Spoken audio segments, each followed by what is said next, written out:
The train's whistle died, and so did Abigail Turner's last hope. Standing on that Willow Creek platform in the blistering Texas heat of 1875, she clutched her infant daughter while strangers whispered and pointed. Her mail-order groom had fled to California, leaving nothing but dust and humiliation. Penniless, abandoned, judged by every eye. This was supposed to be her fresh start. Instead, it became her reckoning. But when hoofbeats thundered across those wooden planks, everything changed. Stay with us until the end, and comment your city so we can see how far this story travels. The August sun hammered down on Willow Creek Station like the fist of an angry god, turning the wooden platform into a griddle and the air into something thick enough to chew. Abigail Turner stood motionless beside her weathered trunk, her arms wrapped protectively around the bundle that was her 6-month-old daughter, Rose. The child whimpered against her chest, tiny fists tangled in the worn fabric of Abigail's gray traveling dress, a dress that had once been her mother's Sunday best, but now bore the stains and wrinkles of 3 days on a cramped, suffocating train. Around her, the platform buzzed with the organized chaos of a frontier town welcoming the afternoon railway. Men in dusty boots and wide-brimmed hats hefted crates and sacks of grain.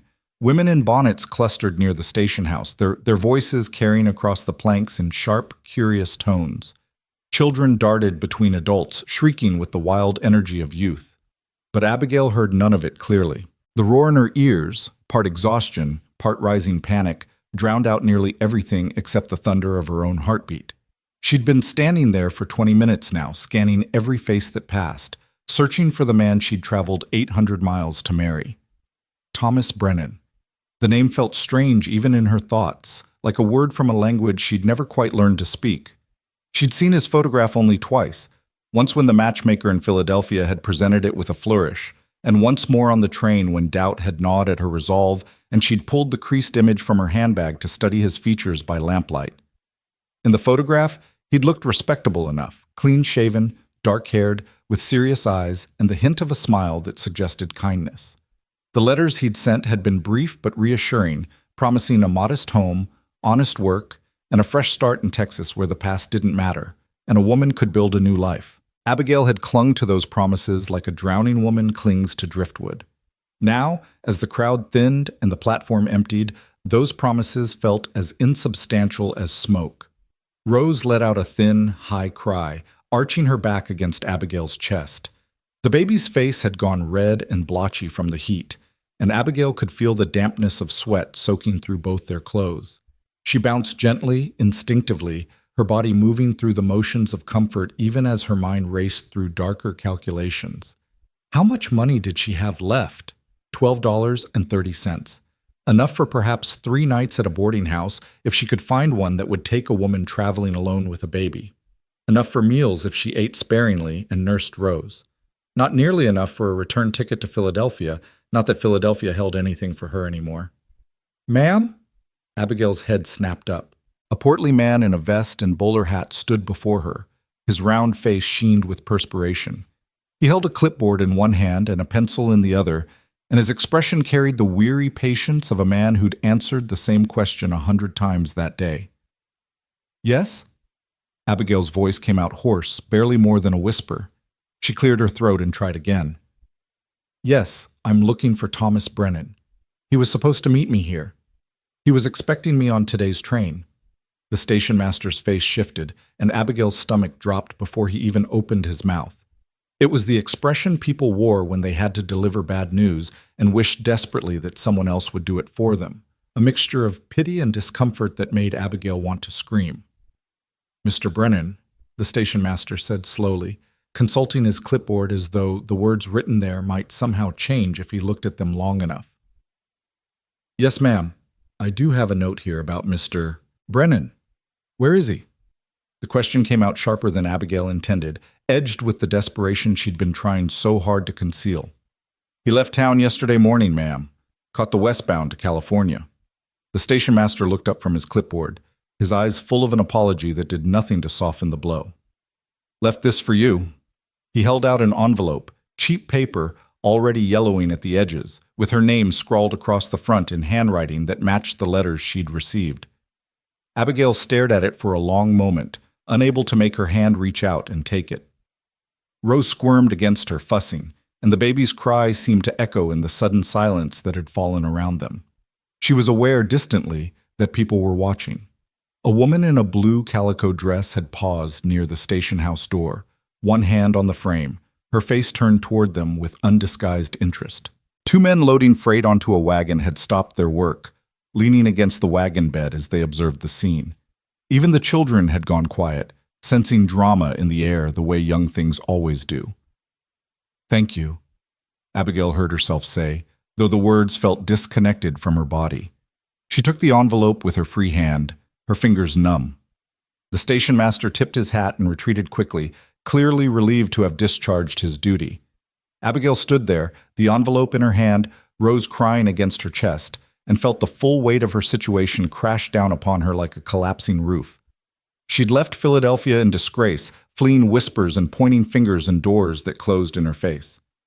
Her family had disowned her the moment her condition became apparent, her father's rage still ringing in her ears even now. "No daughter of mine will bring such shame upon this house. You've made your bed. Now lie in it somewhere else." The few friends she'd had melted away like morning frost, unwilling to associate themselves with a ruined woman. The matchmaker had been her last hope, discovered through a discreet advertisement in a newspaper she'd found discarded on a park bench.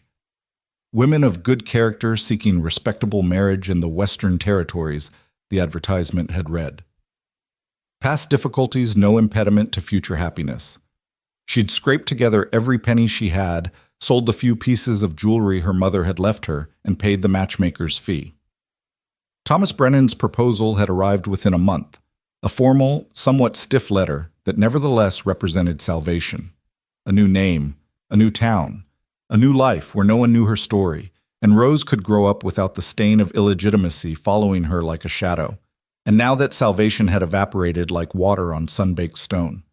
Abigail's hand shook as she tore open the envelope. The letter inside was brief. Thomas Brennan had apparently seen no need for lengthy explanations.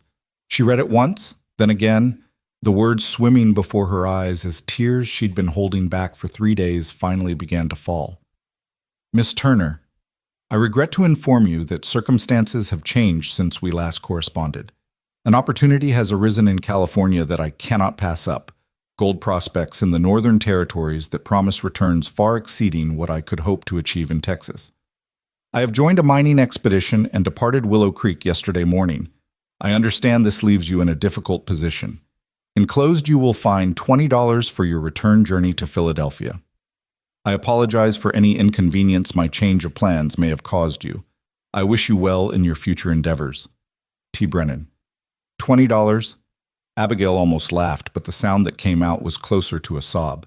$20 to undo 800 miles of travel, to somehow reconstruct the life she'd fled, to return to a city that wanted nothing to do with her and a family that had cast her out. $20 as compensation for promises broken and hopes shattered. The enclosed bills fluttered slightly in her trembling hand. $20 wouldn't even cover half the fare back to Philadelphia, never mind what she'd need to survive once she got there. Rose's crying intensified, the baby's face now a deep, angry red. Abigail shifted her daughter to her other arm, trying to soothe her, but her own distress was feeding the child's, creating a cycle of anxiety that spiraled tighter with each passing moment. "Hush, sweetheart," Abigail whispered, her voice breaking. "Please, hush, it's all right. We're all right." But they weren't all right, and Rose seemed to know it. The woman in the blue calico dress had been joined by another, and Abigail could hear their voices carrying across the platform even over Rose's cries. That's the mail-order bride Brennan was supposed to marry. He left her? Just up and left? Apparently. Headed for California, I heard. Well, can you blame him? Look at her, traveling alone with a baby. You know what that means. Damaged goods. Probably lied to him about her circumstances. What kind of respectable woman ends up in such a situation anyway? The words were knives, each one finding its mark with vicious precision. Abigail wanted to scream at them, to defend herself, to explain that she'd been deceived and discarded by a man who'd promised marriage, that she'd believed his lies until it was too late, that she'd paid for her mistake with everything she had. But she knew it wouldn't matter. The world had already decided what kind of woman she was, and nothing she said would change those judgments. She turned away from the watching eyes, forcing herself to take a breath, then another. Think. She had to think. Panic was a luxury she couldn't afford. Not with Rose depending on her, not with night falling in a few hours and nowhere to go.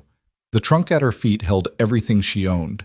2 dresses besides the one she wore, undergarments, a single pair of shoes, Rose's swaddling clothes and nappies, a hairbrush that had been her mother's, and a small wooden box containing a few keepsakes. Not much to show for 23 years of life, but it was hers, and she'd be damned if she'd abandon it. Abigail bent down awkwardly, Rose still clutched against her chest, and tried to grip the trunk's handle with one hand. It barely budged. The thing had seemed heavy enough when she'd had help loading it onto the train in Philadelphia, but now, exhausted and alone, it might as well have been made of lead. Need a hand with that? Abigail straightened quickly, her arms tightening protectively around Rose. A young man stood nearby, probably not more than 18 or 19, with sandy hair and a smattering of freckles across his sunburned nose. He wore the rough clothes of a ranch hand, and his expression seemed genuine enough without the judgment or curiosity that had marked the other onlookers. Abigail hesitated. Accept help from a stranger? But what choice did she have? Yes. Thank you. I need to get it to a boarding house if there's one nearby. The young man nodded, bending to grip the trunk's handles. He lifted it with a grunt of effort, muscles straining under his worn shirt. Mrs. Henley runs a place just up the main street. Clean rooms, decent meals. I can take this there for you if you'd like. I'd appreciate that very much. Abigail fell into step beside him as he hefted the trunk and started walking, his boots thudding heavily on the platform boards. Thank you, Mr. Just Charlie, ma'am. I work out at the Double C Ranch. He shot her a quick, sympathetic glance as they walked. Heard about your situation? Mighty sorry about Brennan. That was a cowardly thing he did. At least someone thought so. Abigail managed a wan smile. Thank you, Charlie. I appreciate your kindness. They made their way off the platform and onto Willow Creek's main street, a wide, dusty thoroughfare lined with false-fronted buildings that tried valiantly to look more substantial than they were. A general store, a saloon, a bank, a barber shop, a church at the far end with a white steeple reaching toward the cloudless sky. People moved along the wooden sidewalks, going about their business in the late afternoon heat, and Abigail felt their eyes on her as she passed, felt their curiosity and judgment like a physical weight.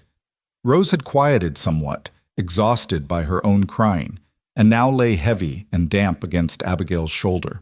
The baby's little hand had found a fistful of Abigail's hair and gripped it tightly, a small anchor in an uncertain world. Mrs. Henley's boarding house sat halfway down the main street, a 2-story structure with a wide porch and lace curtains visible in the windows. Charlie carried the trunk up the steps and set it down with a relieved sigh, then knocked on the door. The woman who answered was perhaps 50, with steel-gray hair pulled back in a severe bun and a face that had weathered decades of Texas sun. Her eyes, sharp and assessing, took in Abigail's disheveled appearance, the baby in her arms, and the trunk at Charlie's feet in one sweeping glance. Mrs. Henley, ma'am, Charlie said, removing his hat respectfully. This is Miss Turner, just arrived on the afternoon train. She's in need of a room. Mrs. Henley's gaze lingered on Rose, and Abigail saw the calculation happening behind those sharp eyes. I run a respectable establishment, Mr. Charlie. I don't take in just anyone. The words hit Abigail like a slap, but she forced herself to stand straighter, to meet Mrs. Henley's gaze directly. I can pay, she said, her voice steady despite the churning in her stomach. I need a room for a few nights, while I make arrangements. Arrangements for what? Mrs. Henley's tone made it clear she already knew the answer, or thought she did. That's my business, ma'am. Abigail's chin lifted slightly. She'd been judged and found wanting by nearly everyone in her life over the past year. She wouldn't bow her head for this woman, no matter how desperate her circumstances. For a long moment, Mrs. Henley said nothing, her face unreadable. Then, surprisingly, something that might have been respect flickered in her eyes. $4 a week, meals included. Breakfast at 7, dinner at 6. No visitors in the rooms, no loud noises after 9 o'clock, and you're responsible for any damages. Those are my rules. $4 a week. Abigail did the mathematics quickly in her head. With Thomas Brennan's $20 and her own savings, she could afford perhaps 3 weeks here, maybe 4 if she was very careful. Not much time to figure out her future, but it was something. "I accept your terms," Abigail said. "Thank you, Mrs. Henley." The older woman nodded curtly and stepped back, allowing Abigail to enter. Charlie hefted the trunk again and carried it through the doorway, following Mrs. Henley up a narrow staircase to the second floor. The house smelled of beeswax and lavender, and despite everything, Abigail felt a small measure of relief. At least she and Rose would have a roof over their heads tonight. The room Mrs. Henley showed her to was small but clean. A single bed with a patchwork quilt, a washstand with a cracked porcelain basin, a chest of drawers, and a window that looked out onto the main street. Charlie set the trunk down at the foot of the bed and tipped his hat again before leaving. "Dinner's at 6, Mrs. Henley repeated from the doorway. "There's water in the pitcher. If you need anything else, I'll be downstairs." She paused, and when she spoke again, her voice had softened almost imperceptibly. "My husband died in the war, left me with 3 children to raise alone. I know what it's like when the world decides you're not worth its time. You keep your chin up, Miss Turner." Then she was gone, her footsteps fading down the hallway, leaving Abigail alone with Rose in the small, quiet room. Abigail stood there for a long moment, simply breathing, letting the silence settle around her. Then, slowly, her legs gave out and she sank onto the edge of the bed, Rose still cradled against her chest. The baby had fallen asleep finally, her little body limp with exhaustion, and Abigail held her close, breathing in the sweet, milky scent of her daughter's hair. She'd made it this far. That had to count for something. Through the window, Abigail could see the sun beginning its descent toward the horizon, painting the sky in shades of orange and gold. She watched it without really seeing it, her mind already turning over possibilities, examining and discarding plans with growing desperation. She could look for work, but what kind of work could a woman with a baby find in a town like this? Seamstress work, perhaps, if any was available. Laundry, cooking. But those jobs typically went to established women with reputations to vouch for them, not strangers who'd been abandoned at the train station. She could write to the matchmaker in Philadelphia, but what good would that do? By the time a letter reached the city and any response made its way back, she'd be out of money and out of options. She could try to contact her family, swallow her pride, and beg them to take her back. But even as the thought formed, she knew it was impossible. Her father's last words to her still burned. "You're dead to us. Do you understand? Dead." There would be no forgiveness there, no mercy, no matter how desperately she might need it. Rose stirred against her, making the small snuffling sounds that meant she'd wake soon and need to be fed. Abigail shifted carefully, laying the baby on the bed and beginning the process of changing her soiled nappy, a task made more difficult by the lack of proper facilities and the need to work quietly so as not to disturb anyone below. As she worked, Abigail let herself cry finally, the tears coming in silent, shaking sobs that she muffled against her hand. She cried for the future she'd imagined and lost, for the promises that had turned to ash, for the man who'd gotten her pregnant and disappeared before she could tell him, for her family's rejection and society's judgment and the sheer, overwhelming unfairness of it all. But she cried quietly, because even in her grief, she couldn't afford to be loud, couldn't afford to draw attention, couldn't afford to be anything other than what the world demanded of her, invisible, silent, and grateful for whatever scraps she could get. When the tears finally subsided, leaving her hollow and exhausted, Abigail finished tending to Rose and lay back on the bed, the baby nestled in the crook of her arm. The ceiling above her was stained and watermarked, bearing the evidence of leaks long since patched. She stared at those stains, tracing their patterns with her eyes, and tried to quiet the voice in her head that whispered she'd made a terrible mistake coming here.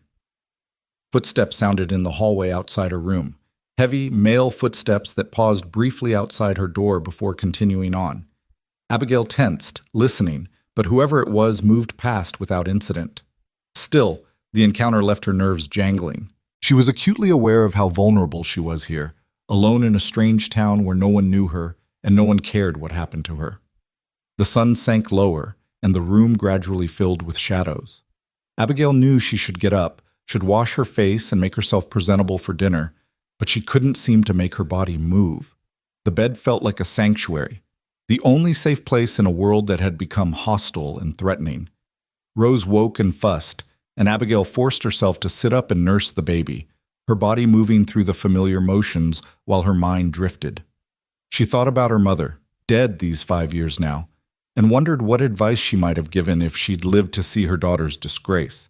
Abigail wanted to believe her mother would have understood, would have offered comfort and support, but she knew that was probably a comforting lie. The world they'd come from didn't make allowances for women who strayed from the narrow path of respectability, and her mother had been a product of that world as much as anyone. A bell rang somewhere downstairs, probably announcing dinner. Abigail looked down at Rose, now fed and drowsy again, and made a decision. She couldn't face a dining room full of strangers tonight, couldn't bear the questions and stares that would inevitably come. She'd stay here, in this small room, and preserve what little strength she had for whatever tomorrow might bring. She laid Rose gently in the center of the bed, surrounding the baby with pillows to keep her from rolling, then moved to the washstand and poured water from the pitcher into the basin.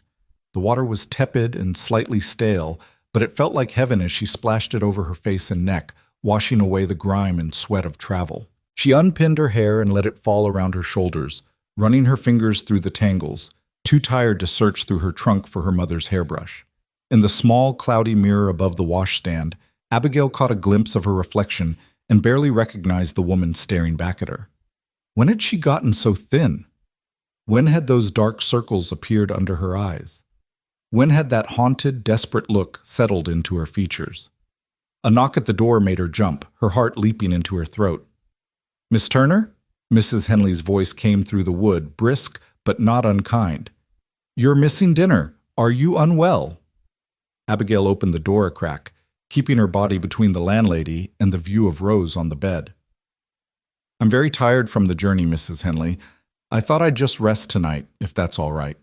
Mrs. Henley's sharp eyes assessed her for a moment. Then the older woman nodded. "I'll have something sent up. You need to keep your strength up, especially if you're nursing." Before Abigail could respond, Mrs. Henley had turned and headed back down the stairs, her footsteps decisive against the wood. 15 minutes later, another knock came, and Abigail opened the door to find a girl of perhaps 14 holding a tray laden with bread, cheese, cold chicken, and a slice of apple pie.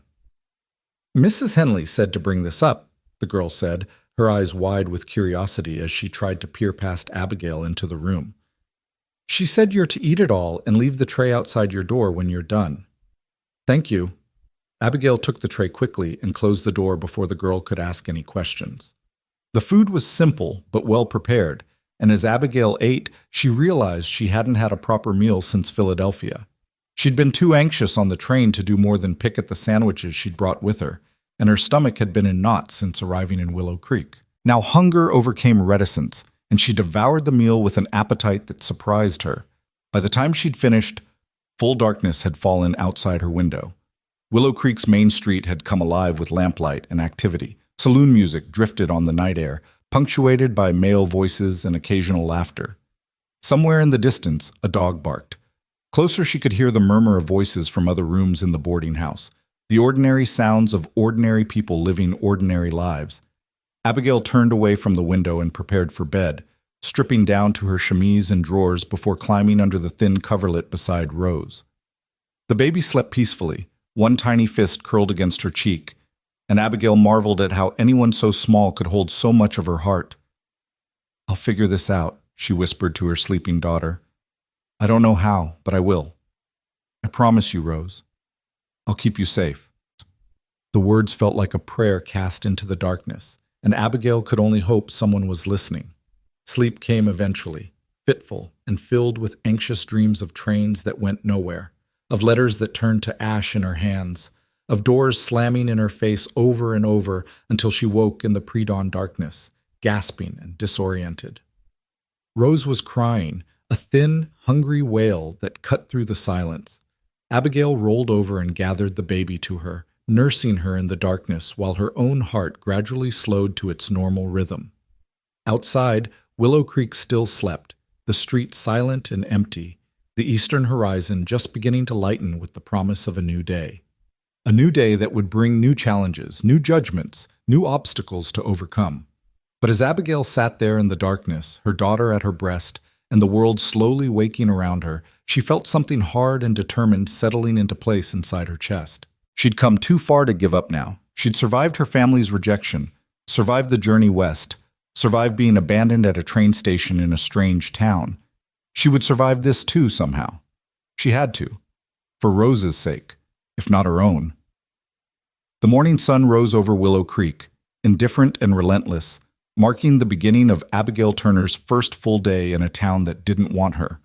And though she didn't know it yet, marking also the day when everything would begin to change, when a cowboy's hoofbeats would thunder across that train platform, and a simple offer to help would set in motion a chain of events that would transform both their lives forever. But that moment was still hours away. For now there was only the silence of early morning, a mother and her child, and the fragile, desperate hope that somehow, against all odds, things might still work out. Abigail woke to the sound of activity in the street below, wagon wheels grinding against packed earth, men's voices calling to one another, the distant clang of a blacksmith's hammer already at work. The sun had climbed well above the horizon, flooding her small room with harsh morning light that made her squint and turn away. Rose lay beside her, still sleeping peacefully, one tiny hand thrown above her head in an attitude of complete trust that made Abigail's chest ache. She'd overslept. Mrs. Henley had said breakfast was at 7, and by the angle of the sun, it had to be well past 8. Abigail sat up quickly, her body protesting the movement with a chorus of aches and stiffness from sleeping on the unfamiliar mattress. Her traveling dress lay in a crumpled heap where she'd dropped it the night before, and she reached for it with a resigned sigh, knowing she had nothing better to wear until she could unpack her trunk and press her other dress. The fabric felt stiff and gritty against her skin as she dressed, her fingers fumbling with the buttons. She twisted her hair into a simple knot at the nape of her neck, securing it with pins she found scattered on the washstand. No time for anything more elaborate, and besides, who was she trying to impress? The mirror showed her the same tired, drawn face she'd seen the night before, and she turned away from it with something close to disgust. Rose stirred and woke with a soft mewl that quickly escalated to a full cry. Abigail scooped her up, bouncing gently while she searched through the trunk for clean clothes for the baby. Everything was wrinkled from being packed, and she made a mental note to ask Mrs. Henley if there was somewhere she could do laundry and press her things. By the time she'd changed Rose and nursed her, the clock on the dresser showed nearly 9. Abigail's stomach growled, reminding her that she'd need to eat something soon if she was going to keep up her milk supply. She picked up the empty tray from last night and carried it downstairs. Rose balanced on her hip, dreading the encounter with Mrs. Henley and whatever lecture might come about missing breakfast. The dining room was empty when she reached the first floor, the long table cleared of dishes and reset for the next meal. Abigail could hear voices coming from what she assumed was the kitchen. Mrs. Henley's distinctive no-nonsense tone, and another woman's voice, younger and lighter. She hesitated in the doorway, uncertain whether to interrupt. "Well, don't just stand there like a fence post," Mrs. Henley called out without turning around. The woman seemed to have eyes in the back of her head. "Bring that tray in here and sit yourself down. Can't have you fainting away for lack of food." Abigail entered the kitchen, a large, well-organized space that smelled of coffee and fresh bread. Mrs. Henley stood at the stove, stirring something in a large pot, while a young woman with auburn hair braided down her back was kneading dough at a flour-dusted work table. Both women looked up as Abigail approached.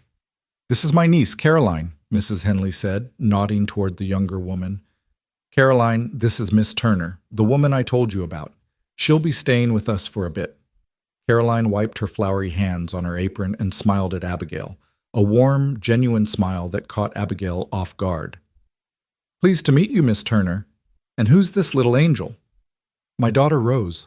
Abigail heard the defensive note creeping into her voice and tried to soften it.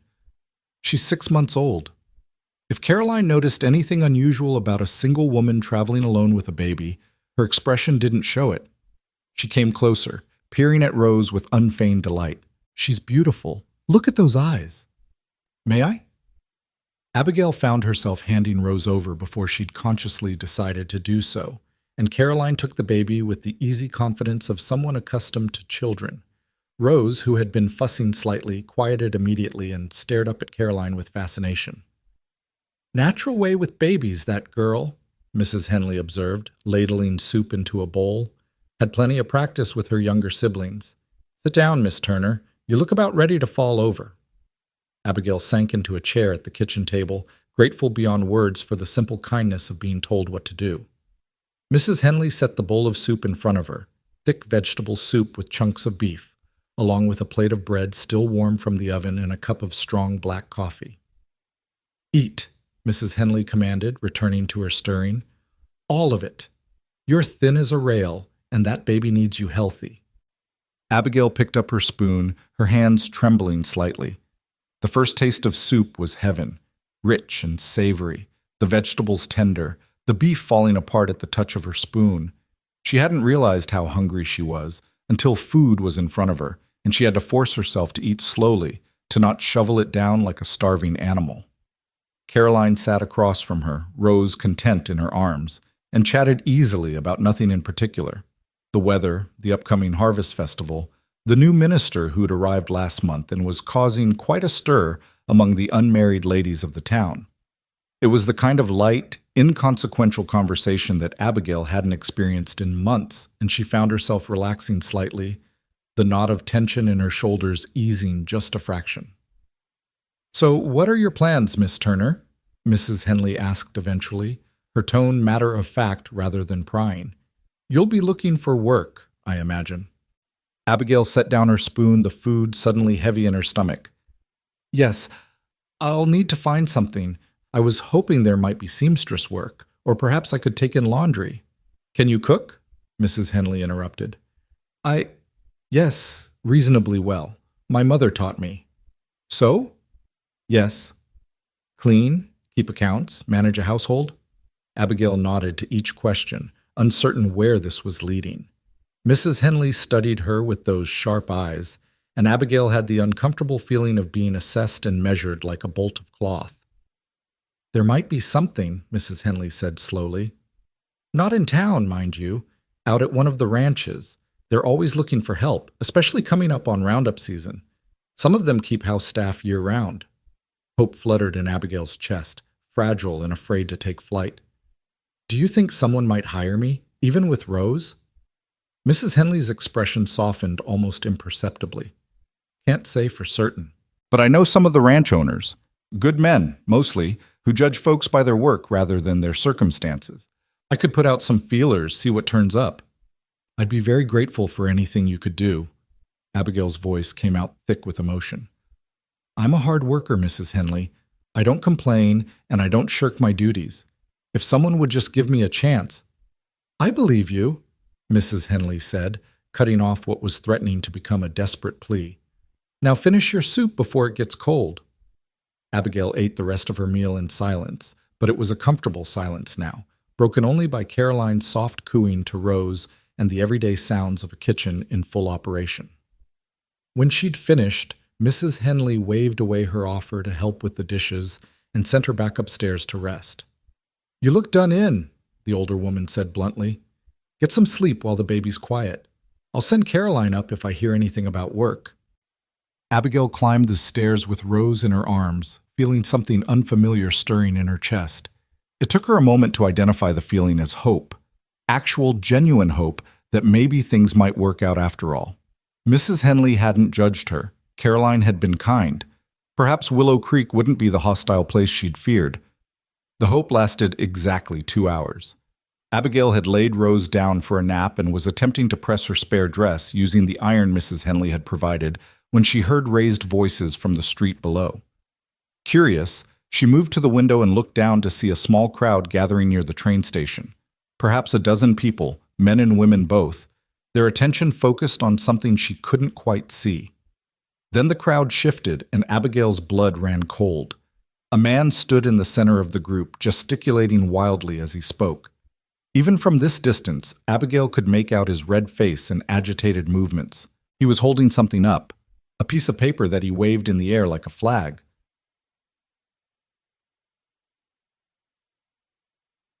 "Abandoned her." His voice carried clearly through the open window. Just left her standing on that platform like yesterday's garbage. What kind of man does that? The kind of man who has sense enough not to tie himself to damaged goods, another voice called out, prompting a ripple of laughter from some in the crowd. She's staying at Henley's boarding house, a woman's voice added, bold as brass, like she has every right to be here.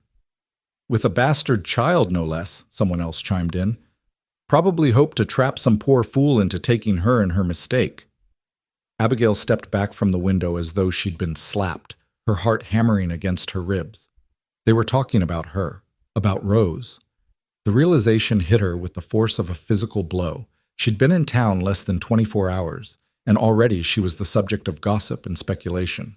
She moved to the bed where Rose slept, her daughter's peaceful face a stark contrast to the ugliness floating up from the street.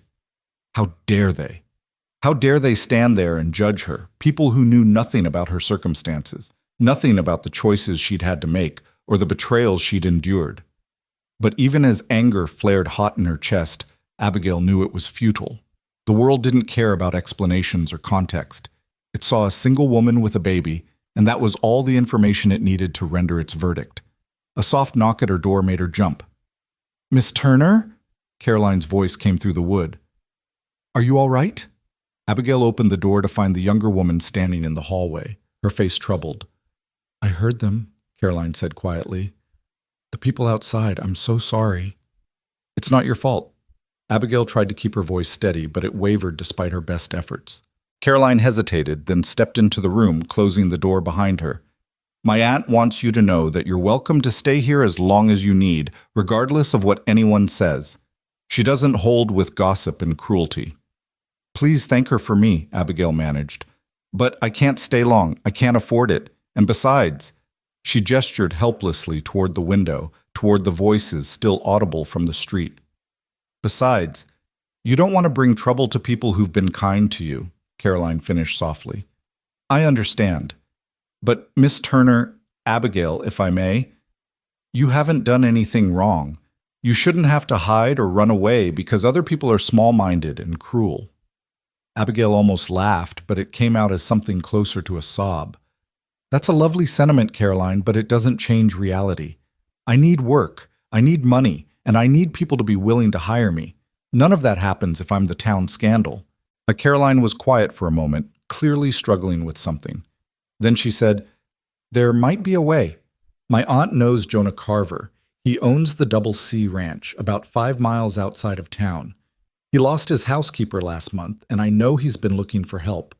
The ranch is big enough that you'd have your own cabin, separate from the main house. His sister lives there too, so it would all be proper and respectable." "Would he hire someone like me?" Abigail heard the desperation in her own voice and hated it. "I don't know," Caroline admitted. "But Jonah's not like most men in these parts. He's fair, and he judges people by their character and their work. He doesn't much care what the town gossips say about anything. If my aunt recommends you, he'll at least give you a hearing." It wasn't much, but it was something, a thread of possibility to grasp onto. "Would your aunt be willing to speak to him?" "I'll ask her." Caroline squeezed Abigail's hand quickly before heading toward the door. "Try not to worry too much. I know that's easier said than done, but really, it will work out somehow." After Caroline left, Abigail stood at the window again, watching the crowd below gradually disperse. The man with the paper, she assumed it was Thomas Brennan's letter, somehow made public, had moved on, and people were returning to their daily business. But Abigail knew the damage was done.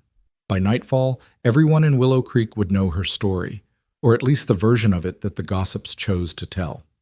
She turned away from the window and busied herself with unpacking her trunk, needing something to do with her hands, some task to occupy her mind. Her few possessions looked even more pathetic laid out in the small room. 2 faded dresses, undergarments with careful mends visible in the fabric, Rose's tiny clothes that she'd sewn herself from scraps and cast-offs. This was what her life had been reduced to, and the weight of it pressed down on her shoulders like a physical burden. Rose woke and needed to be fed again, and Abigail welcomed the distraction. She settled into the room's single chair and nursed her daughter, humming softly to cover the sounds still drifting up from the street. Rose's small hand rested against Abigail's chest, and she marveled again at how something so perfect could have come from such imperfect circumstances. The afternoon crawled by with agonizing slowness. Abigail heard other residents of the boarding house returning from their daily activities, doors opening and closing, footsteps in the hallway, muted conversations she couldn't quite make out. She stayed in her room, afraid to venture downstairs, afraid to face whatever judgment might await her in the common areas of the house. When Caroline knocked again near dinner time, Abigail opened the door with a mixture of hope and dread. "My aunt spoke to Jonah Carver," Caroline said without preamble. "He'll be in town tomorrow morning, and he's agreed to meet with you. 10 o'clock at the sheriff's office." "The sheriff's office?" Abigail's stomach dropped. "Why there?" "Because it's neutral ground," Caroline explained, "and because Jonah doesn't want you having to run the gauntlet of Main Street any more than necessary. The sheriff's office has a back entrance. You can go in that way, avoid most of the busybodies." It was a small kindness, but it meant the world. Abigail felt tears pricking at her eyes again. She seemed to cry at the smallest provocation these days. "Thank you, Caroline, truly." "Don't thank me yet," Caroline said with a slight smile. "You still have to convince Jonah to hire you. He's a good man, but he's also particular about who he brings onto his ranch. Be honest with him, Miss Turner. That's my advice. Don't try to hide anything or make excuses. Just tell him the truth and let him decide." After Caroline left, Abigail paced the small room, her mind spinning with what she might say to this Jonah Carver tomorrow. How much truth was too much truth? How did she explain her circumstances without sounding like she was making excuses or begging for pity? She'd never been good at selling herself, at putting her best foot forward. Her mother had always said she was too honest for her own good, too unable to dissemble or charm her way through difficult situations. Well, she'd find out tomorrow if honesty was enough. That night, Abigail barely slept. Every sound from the street below made her start awake, convinced that the mob from the afternoon had returned. Rose was restless too, picking up on her mother's anxiety, and Abigail spent hours walking the floor with the fussy baby, singing every lullaby she could remember in a desperate attempt to soothe them both. By the time dawn crept through the window, Abigail felt wrung out and hollow. She washed as best she could with the tepid water in the pitcher and dressed in her better dress, a dark blue cotton that had once belonged to a cousin and had been altered to fit Abigail's smaller frame. It was worn at the cuffs and collar, but it was clean and pressed, and it would have to do. Mrs. Henley sent up breakfast, eggs and toast and more of that strong, bitter coffee that Abigail was beginning to crave. She forced herself to eat, knowing she'd need her strength, even though every bite seemed to stick in her throat. At 9:30, Caroline appeared at her door. "I'll walk with you," she said simply, "and I'll watch Rose while you meet with Jonah." "You don't have to do that." "I know I don't have to. I want to." Caroline's smile was gentle but firm. "Come on, it's better to be early than to rush." They left through the boarding house's back door, avoiding Main Street by cutting through the narrow alley that ran behind the buildings. The morning was already heating up, promising another scorching day, and Abigail could feel sweat beating at her temples and between her shoulder blades. Rose seemed content enough in Caroline's arms, gurgling softly and reaching for the younger woman's braid with chubby fingers. The sheriff's office sat on a corner lot, a squat building made of rough-hewn logs with bars on the single window that faced the street. Caroline led her around to the back, where a plain wooden door stood slightly ajar. She knocked twice, and a male voice called out, "Come in." The interior was dim and cool, a welcome relief from the heat outside. A man stood behind a battered desk, tall and lean, with a star-shaped badge pinned to his vest and iron-gray hair that suggested he was somewhere in his 50s. His weathered face broke into a smile when he saw Caroline. "Morning, Miss Caroline. This the young lady Mrs. Henley told me about?" "It is. Miss Abigail Turner. This is Sheriff Marcus Webb." The sheriff tipped his hat to Abigail, his eyes kind. "Pleasure to meet you, Miss Turner. Jonah's not here yet, but he should be along shortly. Why don't you ladies have a seat?" There were 2 chairs facing the desk, and Abigail sank into one gratefully, her legs suddenly unsteady. Caroline sat beside her, still holding Rose, and the sheriff busied himself with some papers on his desk, giving them the illusion of privacy in the small space. Time seemed to stretch and contract oddly. Abigail watched dust motes drift in the shaft of sunlight coming through the window, listened to the muffled sounds of activity from the street outside, and tried to calm her racing heart. What if this Jonah Carver took one look at her and decided she wasn't worth the trouble? What if he changed his mind overnight and decided not to come at all? What if... The back door opened and a man stepped inside, and Abigail's breath caught in her throat. He was tall, easily over 6 feet, with shoulders broad enough to fill the doorway. His clothes marked him as a working rancher.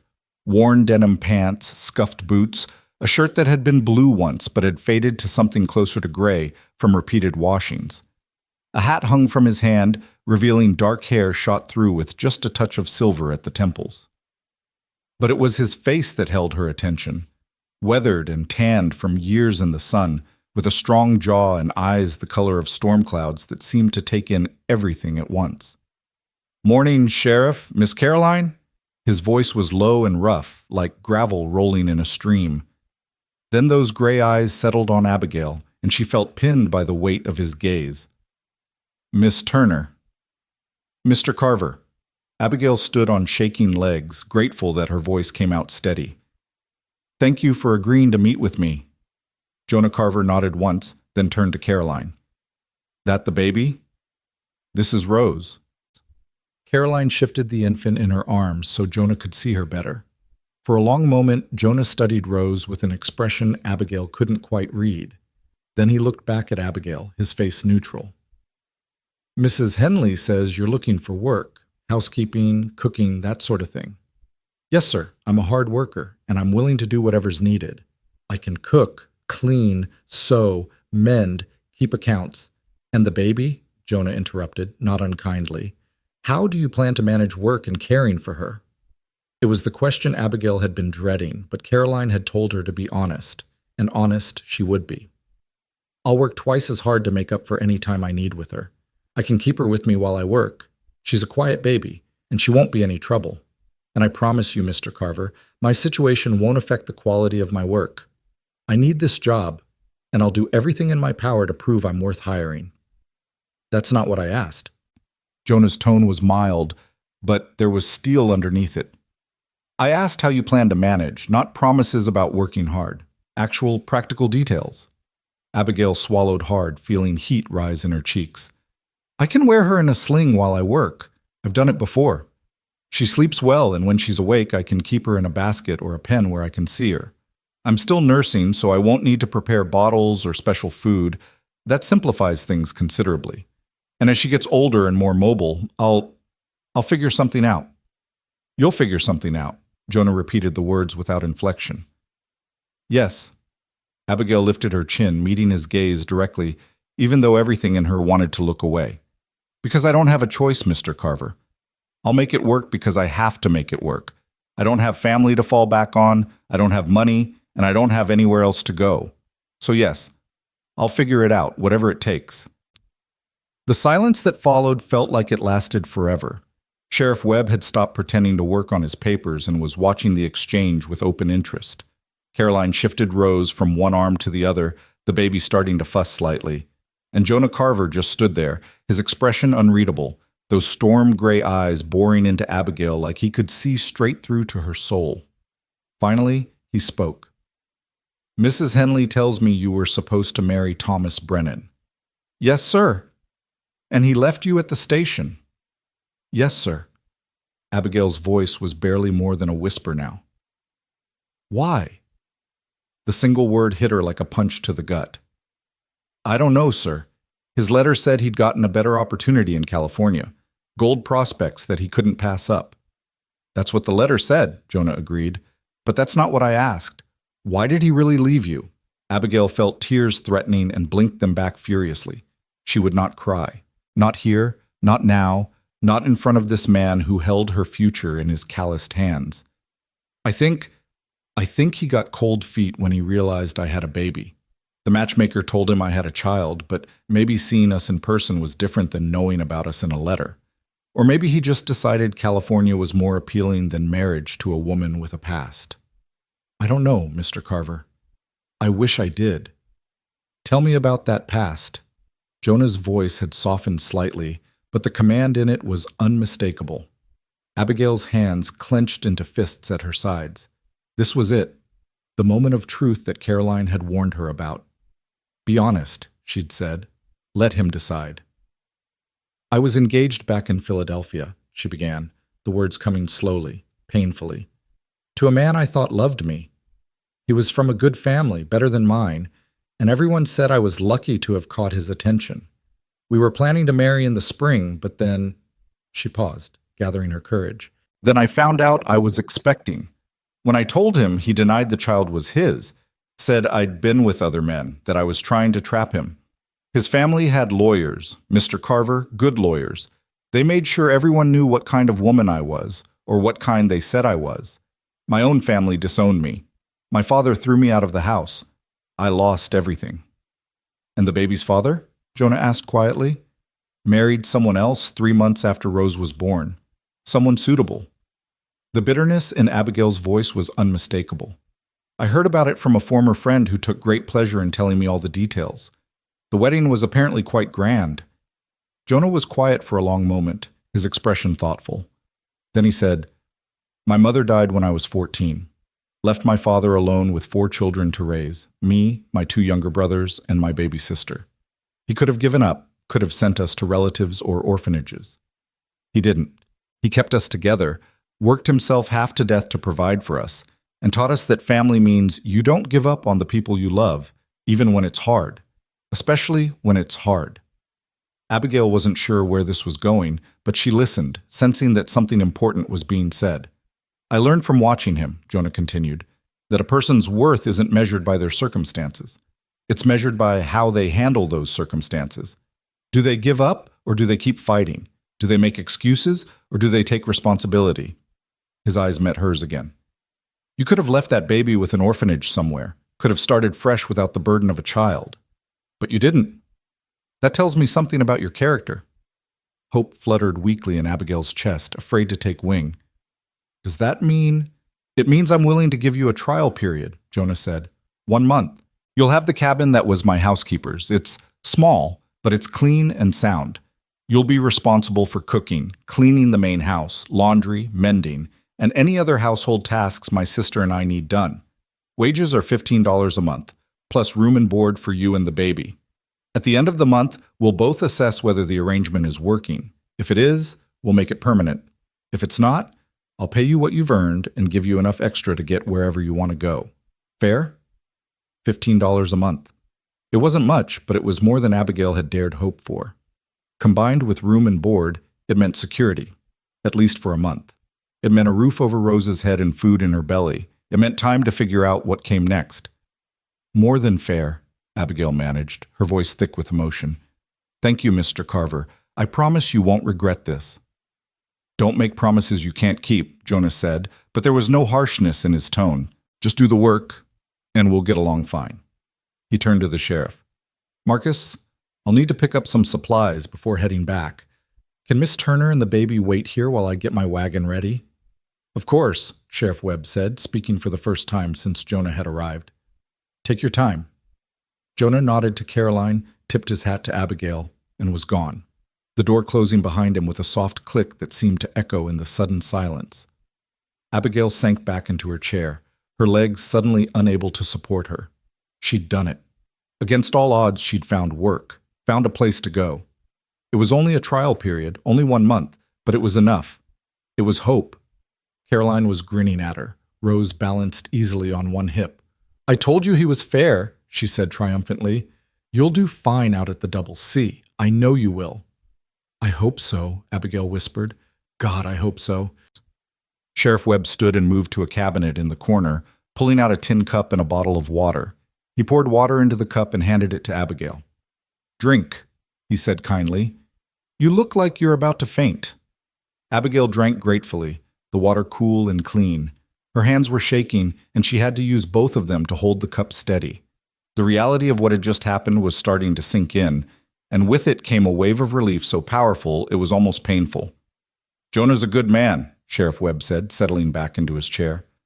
"Bit gruff sometimes, but he's got a heart under all that rough exterior. You work hard for him, and he'll treat you right. That's more than a lot of folks in this town would do. given your circumstances. I know, Abigail said softly.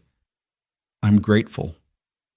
They waited in comfortable silence, Caroline cooing to Rose and the sheriff returning to his paperwork. Through the window, Abigail could hear the sounds of Willow Creek going about its business. Horses whinnying, wagon wheels creaking, voices raised in greeting or argument. It was strange to think that less than an hour ago, she'd been paralyzed with fear about this meeting, and now everything had changed. She had a job. She had a place to go. It wasn't perfect. Nothing in her life had been perfect for a very long time, but it was something. It was enough. The door opened again, and Jonah stepped inside. Ready? He asked Abigail. She stood quickly, smoothing down her skirt with nervous hands. Yes, sir. I've got the wagon out back. It's about an hour's ride to the ranch, maybe a bit more with the heat. You comfortable riding in a wagon? Yes, sir. Abigail would have been comfortable riding on the back of a donkey if it meant getting away from the gossip and judgment of Willow Creek. Caroline handed Rose back to her, and Abigail settled her daughter against her chest, feeling the reassuring weight of the baby in her arms. Whatever came next, they'd face it together, just as they'd faced everything else. Jonah led her outside to where a sturdy wagon waited, hitched to two patient-looking horses. He'd already loaded several crates and sacks into the bed. Supplies from the general store, Abigail assumed. Without a word, he reached for Rose, and Abigail found herself handing her daughter over before she'd consciously decided to do so. There was something about the way he held the baby, carefully but confidently, like he'd done this before, that made Abigail's throat tighten with unexpected emotion. Let me help you up, Jonah said, and before Abigail could protest, he'd boosted her onto the wagon seat with his free hand, making it look effortless. Then he handed Rose back to her, climbed up beside her with easy grace, and took up the reins. The wagon lurched forward, and Willow Creek began to fall away behind them. Abigail didn't look back. There was nothing in that town for her except judgment and closed doors. Whatever waited ahead at the Double C Ranch, it had to be better than what she was leaving behind. They rode in silence for a while, the only sounds the creak of the wagon wheels, the rhythmic plod of the horses' hooves, and Rose's occasional coos and gurgles. The landscape around them was vast and open, rolling plains dotted with scrub brush and the occasional lone tree, stretching out toward distant hills that shimmered in the heat. It was beautiful in a harsh, unforgiving way, and Abigail found herself captivated by the sheer emptiness of it. Never been to Texas before? Jonah asked eventually, his eyes on the road ahead. No, sir, I've never been west of Philadelphia. Long way to come for a man you'd never met. It wasn't quite a question, but Abigail answered anyway. It seemed like a good idea at the time. A fresh start, a new life. I thought... She trailed off, not sure how to finish that sentence. Thought you could leave your past behind, Jonah finished for her. Lots of folks come west thinking that. Some manage it. Some find their past follows them no matter how far they run. Which kind am I? The question escaped before Abigail could stop it. Jonah was quiet for a moment, considering. Then he said, Too soon to tell, but I'll say this. You've got more courage than most people I know, coming out here alone with a baby, and no guarantee of anything. That counts for something. The compliment, unexpected and sincere, brought tears to Abigail's eyes again. She blinked them back and focused on the horizon, on the promise of whatever lay ahead. 1 month. She had 1 month to prove herself, to show Jonah Carver that she was worth keeping around. 1 month to build something resembling stability for Rose. It would have to be enough. The sun climbed higher as they traveled, and the heat became oppressive. Abigail shifted Rose to her other arm, trying to find a position that didn't leave them both drenched in sweat. Jonah noticed and reached behind the seat, pulling out a canteen. Drink, he said, handing it to her. It's important to stay hydrated out here. The heat can sneak up on you. The water was warm but welcome, and Abigail drank deeply before offering the canteen back. Jonah shook his head. Keep it. You'll need it more than I will. They passed a few other travelers on the road, a man on horseback who tipped his hat to Jonah, a family in a covered wagon headed toward town. Each time Abigail felt herself tensing, waiting for the stares and whispers that had dogged her in Willow Creek. But out here, on the open road, people seemed too busy with their own concerns to pay much attention to a woman and her baby. There, Jonah said eventually, pointing toward the horizon. That's Double C land. Abigail squinted against the glare of the sun and made out fence posts stretching off into the distance, and beyond them, the dark shapes of cattle grazing in clusters. The sight should have been reassuring, evidence of Jonah's prosperity and success, but instead it made her nervous. This was a real working ranch, not some small farm. What if she couldn't meet his expectations? What if she failed? "Stop that," Jonah said, startling her. "Sir? Whatever you're worrying about, stop it. You haven't even started yet, and you're already working yourself into a state. I can see it in your face." Abigail felt heat rising in her cheeks. "I'm sorry. I just want to do well."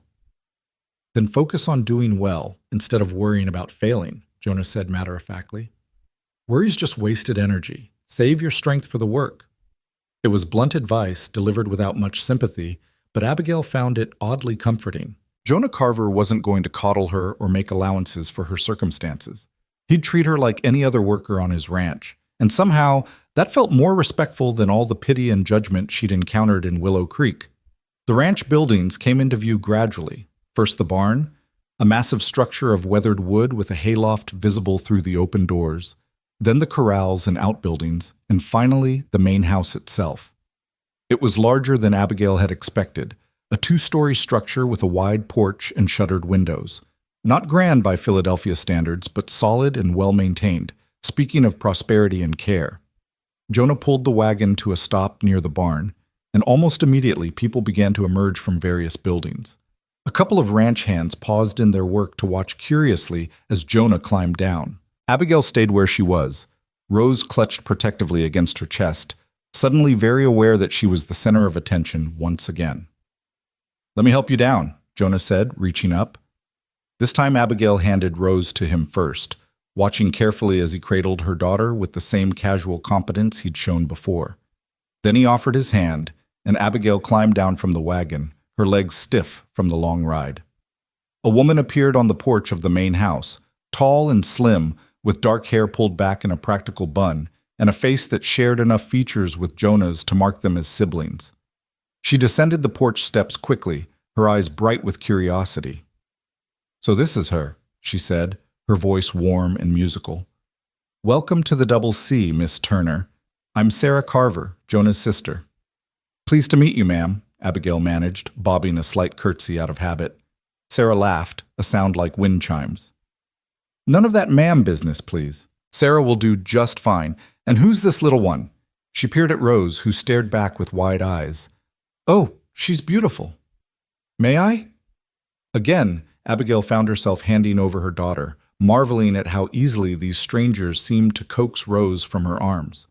The baby, who was usually fussy with new people, settled against Sarah with barely a whimper. "You've got a way with her," Abigail observed. "I've always loved babies," Sarah said, smiling down at Rose. "Never had any of my own, but I've helped deliver and care for enough of them over the years. Come, let me show you to your cabin. You must be exhausted from the journey." She led the way past the main house to a smaller structure set back about 50 yards. A simple one-room cabin with a stone chimney and a covered porch just big enough for a single chair. It wasn't much, but to Abigail's eyes, it looked like paradise. A place of her own, somewhere she could close the door and shut out the world.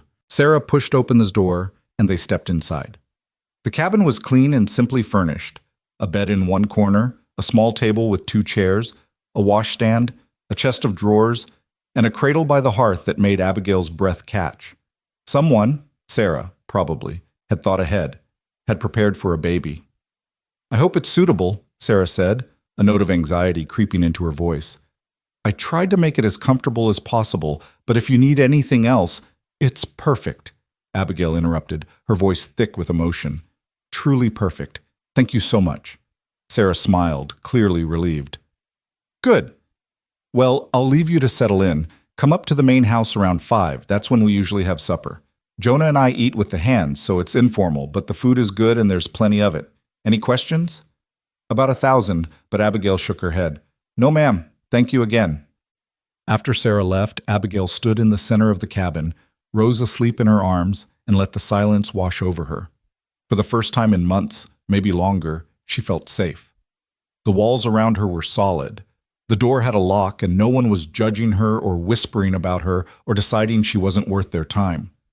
She laid Rose carefully in the cradle, marveling at how perfectly the baby fit, then sank onto the edge of the bed and let herself cry. Not tears of despair this time, but tears of relief, of gratitude, of sheer exhaustion finally allowed to release. She'd made it. Against all odds, through every obstacle, she'd found her way to this small cabin on a Texas ranch, and for now, that was enough. It had to be. The tears dried eventually, leaving Abigail's face tight and her eyes swollen. She sat on the edge of the bed for a long while, listening to Rose's soft breathing from the cradle and the distant sounds of ranch life filtering through the cabin walls. Men's voices calling to one another, the lowing of cattle, the rhythmic clang of hammer on metal from what she assumed was a blacksmith's forge.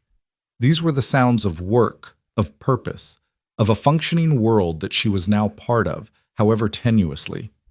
She forced herself to stand and begin unpacking her trunk, which Jonah had set just inside the door while she'd been absorbed in her conversation with Sarah. Her few possessions looked even more meager spread out in the cabin than they had in the boarding house. 2 dresses hanging from pegs on the wall, her mother's hairbrush placed on the washstand, Rose's tiny clothes folded into one of the drawers. The wooden box of keepsakes she tucked under the bed, unable to look at its contents right now.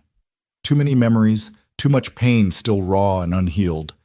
The afternoon sun slanted through the single window, illuminating dust motes that danced in the light. Abigail washed her face in the basin, changed Rose's diaper with practiced efficiency when the baby woke fussing, and tried to calm the nervous flutter in her stomach as 5 o'clock approached. Her first meal with her new employers, her first real test of whether she could fit into this world they'd so unexpectedly offered her. At 10 minutes before 5, Abigail wrapped Rose in a light shawl and made her way up to the main house.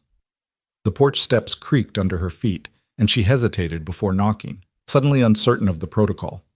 Was she supposed to knock? Walk right in? Wait to be summoned? The decision was made for her when Sarah opened the door, her face breaking into a welcoming smile. "There you are. Come in. Supper's almost ready and I'm dying to get my hands on that baby again." The interior of the main house was as well maintained as its exterior. Wooden floors polished to a soft gleam, simple but sturdy furniture, and the kind of cleanliness that spoke of regular, careful attention. The main room served as both parlor and dining area, with a large table dominating the space and a stone fireplace taking up most of one wall. Through an open doorway, Abigail could see into the kitchen, where pots steamed on a cast-iron stove, and the smell of roasting meat made her mouth water. "I usually do the cooking," Sarah explained, following Abigail's gaze. "But starting tomorrow, that'll be your domain. Think you can manage feeding 6 to 8 men plus Jonah and myself?" 6 to 8 men. Abigail's stomach clenched, but she kept her voice steady. "Yes, ma'am. Sarah. I've cooked for large groups before." It was only partly true. She'd helped her mother cook for church socials back in Philadelphia, but she'd never been solely responsible for feeding a household of workers. Still, cooking was cooking, wasn't it? The principles remained the same, even if the scale changed. "Good." Sarah took Rose from Abigail's arms with the ease of long practice. "The men aren't picky, but they work hard and they eat a lot. Breakfast is at 5:30, dinner at noon, supper at 5. Simple, hearty food is what they want. Nothing fancy, just plenty of it. I'll work with you tomorrow to show you where everything is and how we usually do things." The back door opened and men began filing in, ranch hands, their faces weathered and their clothes dusty from a day's work. They removed their hats as they entered, nodding respectfully to Sarah and casting curious glances at Abigail. She felt her cheeks heating under their scrutiny, but forced herself to stand tall, to meet their eyes with as much confidence as she could muster. Jonah entered last, his face unreadable as always. "Everyone, this is Miss Abigail Turner. She'll be taking over the cooking and housekeeping starting tomorrow. I expect you all to treat her with respect and give her whatever help she needs to do her job." The pronouncement was met with nods and murmurs of, "Yes, boss," from the assembled men. Then they took their seats at the long table with the unself-conscious efficiency of people following a well-established routine. Abigail found herself seated between Sarah and a young cowhand who introduced himself as Tom, while Jonah took his place at the head of the table. The meal was substantial, roasted beef, boiled potatoes, carrots, fresh bread, and a dried apple pie for dessert. Sarah had clearly put thought into this first dinner, making it special for the new arrival. The men ate with the single-minded focus of those who'd worked physically all day, and conversation was minimal beyond requests to pass dishes and occasional comments about the day's work. Abigail ate sparingly, too aware of being watched to have much appetite. Rose, miraculously, stayed quiet in Sarah's lap, content to observe the gathering with wide, curious eyes. Across the table, Abigail caught Jonah watching her with that same assessing gaze he'd used in the sheriff's office, and she wondered what he saw, what judgments he was forming. "Miss Turner," one of the older hands spoke up suddenly, his voice gruff but not unkind. "That your first time in cattle country?" "Yes, sir. I'm from Philadelphia." "Long way from home." He took a bite of bread, chewing thoughtfully. "What brings a city girl all the way out to Texas?" The question hung in the air, and Abigail felt every eye turn to her. This was it. The moment where she could lie, could make up some story that cast her in a better light, or she could tell the truth and face whatever judgment came. She thought of Jonah's words in the sheriff's office, his assessment that a person's worth was measured by how they handled their circumstances. "I came to marry a man I'd never met," she said quietly, her voice steady despite the hammering of her heart. "He changed his mind and left town before I arrived. Mrs. Henley and Caroline were kind enough to help me, and Mr. Carver was kind enough to give me work." The silence that followed felt endless. Then the old hand nodded slowly. "Brennan, wasn't it? The fellow who ran off to California?" "Yes, sir." "No loss there," another man chimed in, a younger cowhand with sun-bleached hair. "Met him a few times in town. Shifty type, always looking for the easy way to make $1. You're better off without him, if you don't mind me saying." "I don't mind at all," Abigail said, surprised to find she meant it. "Well, welcome to the Double C," the older hand said, raising his coffee cup in a mock toast. "It's hard work out here, but it's honest work, and the boss treats folks fair. That's more than a lot of places can say." Others murmured agreement, and just like that, the tension broke. Conversation resumed, flowing around Abigail without requiring her participation, and she felt herself relaxing incrementally. These men weren't going to judge her the way the townspeople had. They were too busy with their own lives, their own concerns, to waste energy on gossip and speculation. After the meal, Sarah shooed the men out and turned to Abigail with an apologetic smile. "I hope that wasn't too overwhelming. They're good men, all of them, but they can be a bit much all at once." "They were kind," Abigail said, and realized she meant it. "Kinder than I expected." "Jonah doesn't hire fools or troublemakers," Sarah said, beginning to clear the table. "He's particular about who works here, makes sure everyone pulls their weight, and treats each other decent. It's why the Double C has a good reputation. People know they'll be treated fairly here." Abigail moved to help with the dishes, but Sarah waved her off. "Not tonight. Tonight you rest and get settled. Tomorrow the real work starts and you'll need your energy. Take some leftover pie back to your cabin if you'd like. I made extra." "Thank you, Sarah, for everything." Sarah paused in her clearing, Rose balanced on her hip, and gave Abigail a long, thoughtful look. "You're welcome here, Abigail. I want you to know that. Whatever happened before, whatever circumstances brought you here, none of that matters on the Double C. What matters is the work you do and the person you are. Give us a chance to see who that person is, all right?" The kindness in her voice made Abigail's throat tight with emotion. "All right," she managed. Walking back to her cabin in the gathering dusk, Rose fed and drowsy against her shoulder. Abigail felt something unfamiliar stirring in her chest. Not quite hope, she'd learned to be wary of hope, but something adjacent to it. Possibility, maybe. The sense that perhaps, just perhaps, she'd landed in a place where she could build something resembling a life. The cabin was dark when she entered, and she fumbled for the matches she'd seen on the mantel. The lamp caught with a soft whoosh, casting warm light across the simple room. Abigail laid Rose in the cradle, covering her with a light blanket, then sank into one of the chairs at the small table, suddenly exhausted beyond measure. 3 days ago, she'd been on a train, terrified and uncertain, but clinging to the promise of a new beginning. 2 days ago, she'd stood on a train platform, abandoned and judged by strangers. Yesterday, she'd spent in a boarding house room, paralyzed with fear about her future. And tonight she sat in her own cabin on a working ranch, with a job and a place to sleep, and people who'd shown her more kindness in a few hours than she'd experienced in months. The journey from there to here felt simultaneously endless and impossibly compressed, as if she'd lived a lifetime in just a few days. Sleep came quickly that night, deep and dreamless, and Abigail woke to pale pre-dawn light filtering through the window and a rooster crowing somewhere in the distance. Rose was already awake, making the small grunting sounds that meant she'd need to be fed soon. Abigail nursed her daughter in the dim light, then dressed quickly in her work dress, the gray one, now cleaned and pressed as best she could manage, and headed up to the main house. Sarah was already in the kitchen, moving efficiently between stove and counter as she prepared breakfast. She looked up when Abigail entered, Rose bundled in her arms, and smiled. "Good morning. Ready to start learning the ropes?" "Ready as I'll ever be," Abigail said, setting Rose in a basket Sarah had placed near the work table. The next 2 hours passed in a blur of instruction and demonstration. Sarah showed her where everything was kept, flour and sugar in sealed tins to keep out mice, salt pork hanging in the cool cellar, eggs gathered fresh each morning from the chicken coop behind the barn. She explained the schedule, the preferences of various hands, the quantities needed to feed 8 hungry men. "Charlie, you met him yesterday, the young fellow who helped with your trunk. He's allergic to strawberries.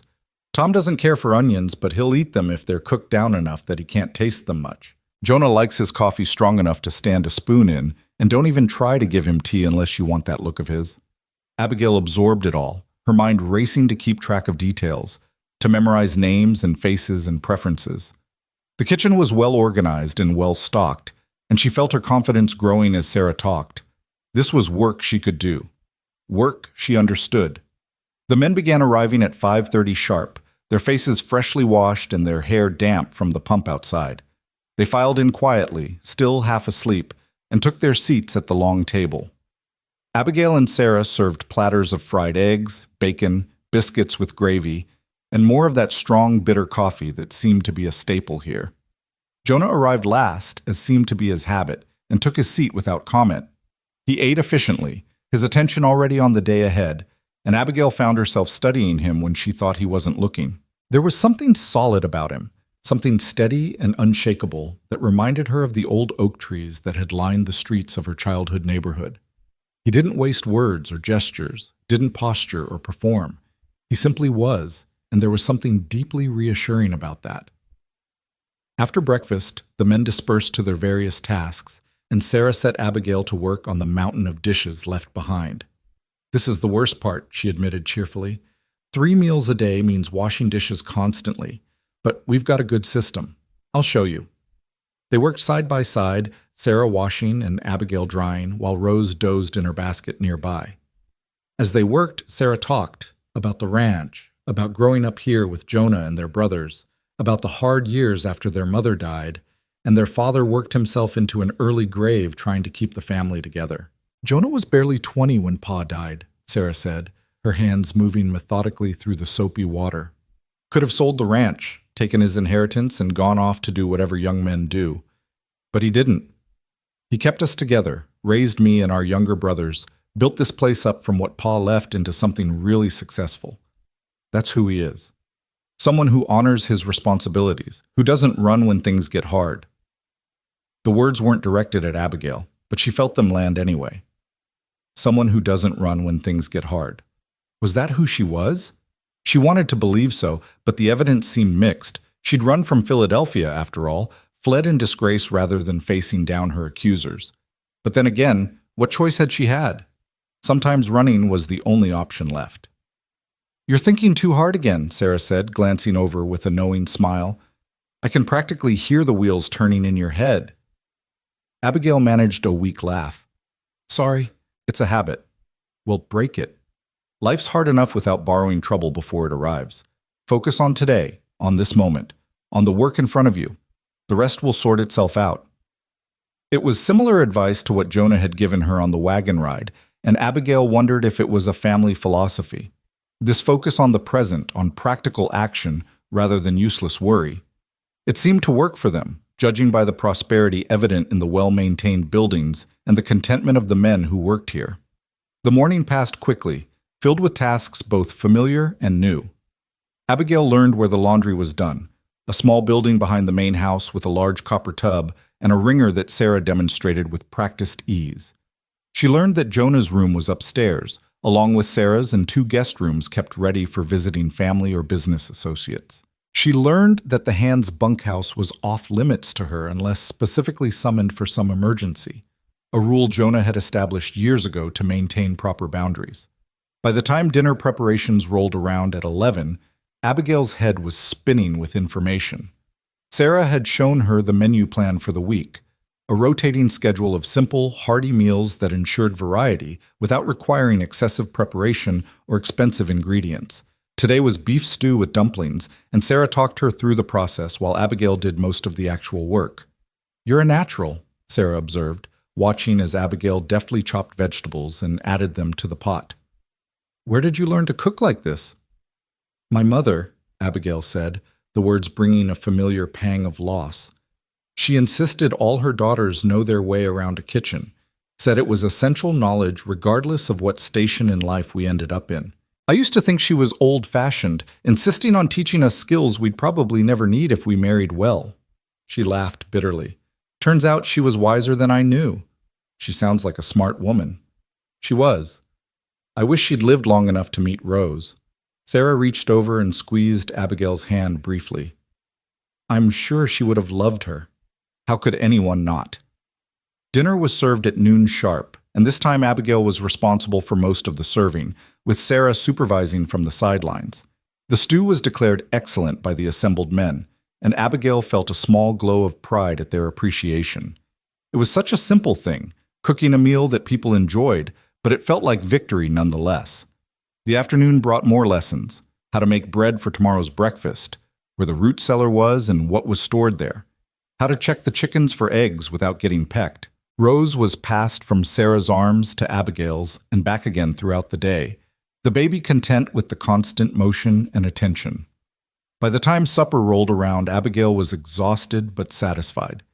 She'd made it through her first full day without any major disasters, had proven she could handle the work Sarah outlined. Tomorrow she'd be on her own, responsible for all 3 meals without Sarah's guiding presence, but tonight she allowed herself to feel a measure of accomplishment.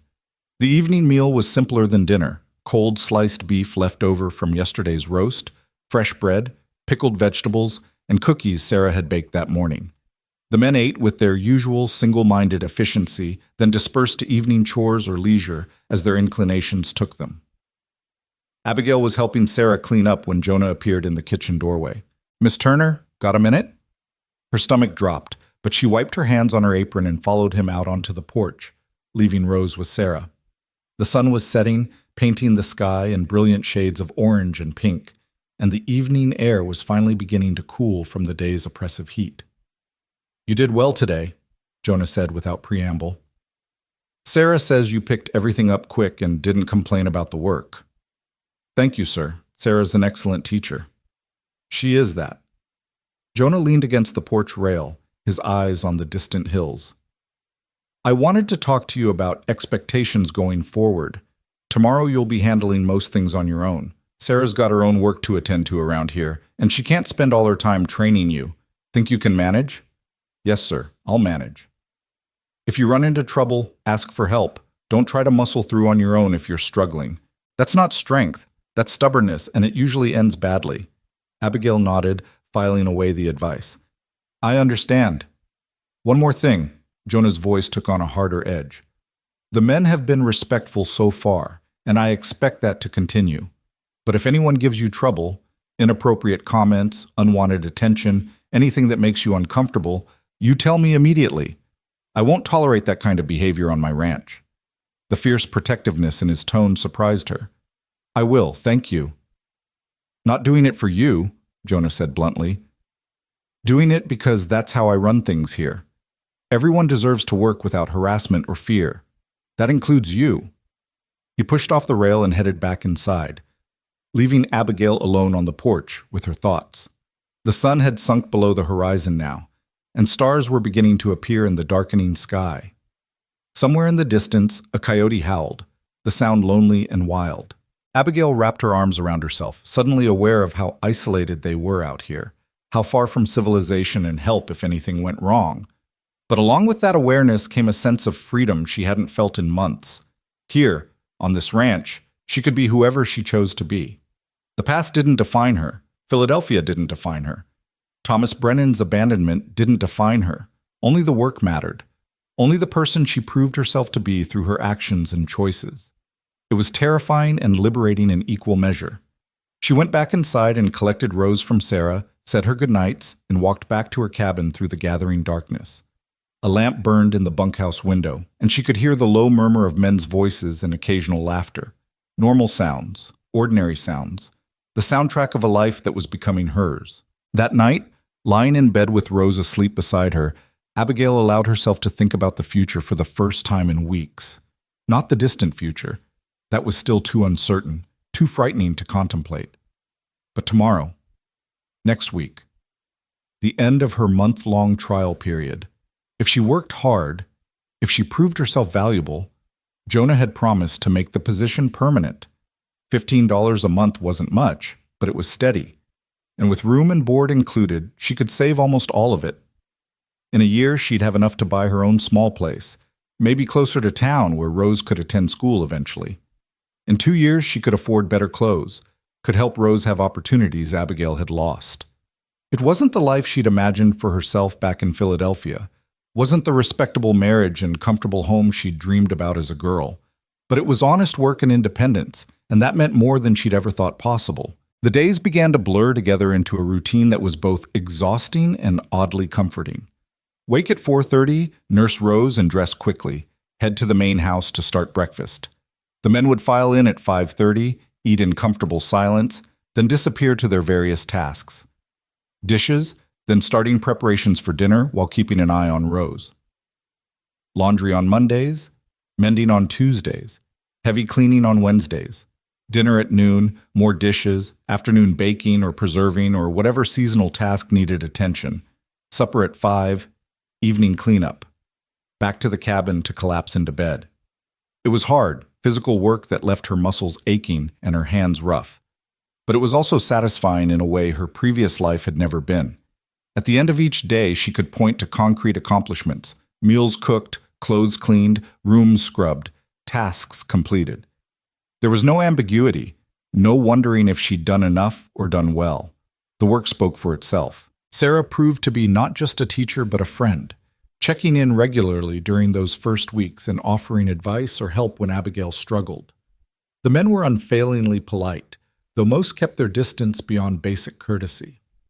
Only Charlie, the young ranch hand who'd helped her that first day at the station, made any real effort at conversation, asking after Rose and sometimes entertaining the baby while Abigail worked.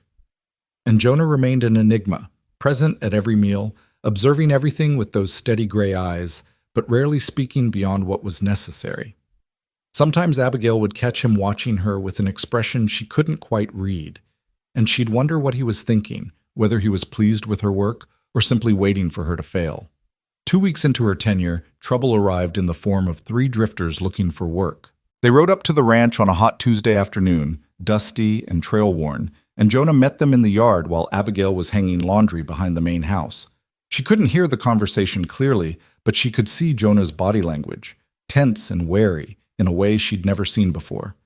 After a few minutes, he shook his head firmly and turned away, dismissing them.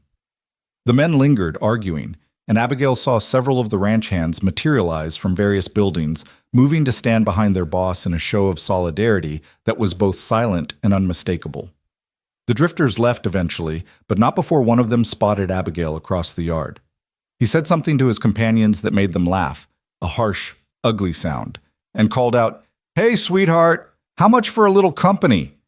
Abigail froze, the wet shirt in her hands forgotten, the man by his collar, yanking him half out of his saddle. "You got 3 seconds to get off my property," Jonah growled, his voice carrying clearly in the sudden silence. "And if I ever see you within a mile of this ranch, or this woman again, you'll regret it. We clear?" The drifter nodded frantically, and Jonah released him with a shove that nearly sent him sprawling. The 3 men wheeled their horses and galloped away, raising a cloud of dust that hung in the still air long after they'd disappeared. Jonah turned and walked back toward Abigail, his face still dark with anger. You all right? Yes, sir. Thank you. Trash like that shows up sometimes, looking for easy pickings. They won't be back. He started to walk away, then paused. You did good not to respond to them. Engaging with men like that just encourages them. I didn't know what to say, Abigail admitted. Saying nothing was exactly right. His expression softened slightly. You're under my protection while you work here, Miss Turner. Remember that. He left her standing by the laundry line, her heart still racing from the encounter. But along with the fear came a strange warmth, the knowledge that someone had stood up for her, had defended her without hesitation or expectation of gratitude. It had been so long since anyone had done that. That evening at supper, the incident wasn't mentioned, but Abigail noticed the ranch hands were more attentive than usual, more careful to make sure she had everything she needed. It was subtle, a hand reaching to take a heavy pot before she could lift it, Tom volunteering to help carry water from the pump, Charlie staying late to help with dishes even though it wasn't his responsibility. The men of the Double C were circling their wagons, making clear that she was under their collective protection. The realization made her throat tight with emotion she couldn't quite name. After the meal, Sarah pulled her aside. I heard what happened this afternoon. Are you sure you're all right? I'm fine. Jonah handled it. He did. Sarah's expression was thoughtful. My brother's a good man, Abigail. Bit rough around the edges, doesn't always know how to express himself properly, but he's got a strong sense of right and wrong. If he's decided you're under his protection, those men were smart to run. He was very kind. Kind, Sarah laughed softly. I suppose that's one word for it. Jonah would probably prefer just or fair. He doesn't much like being called kind, thinks it makes him sound soft.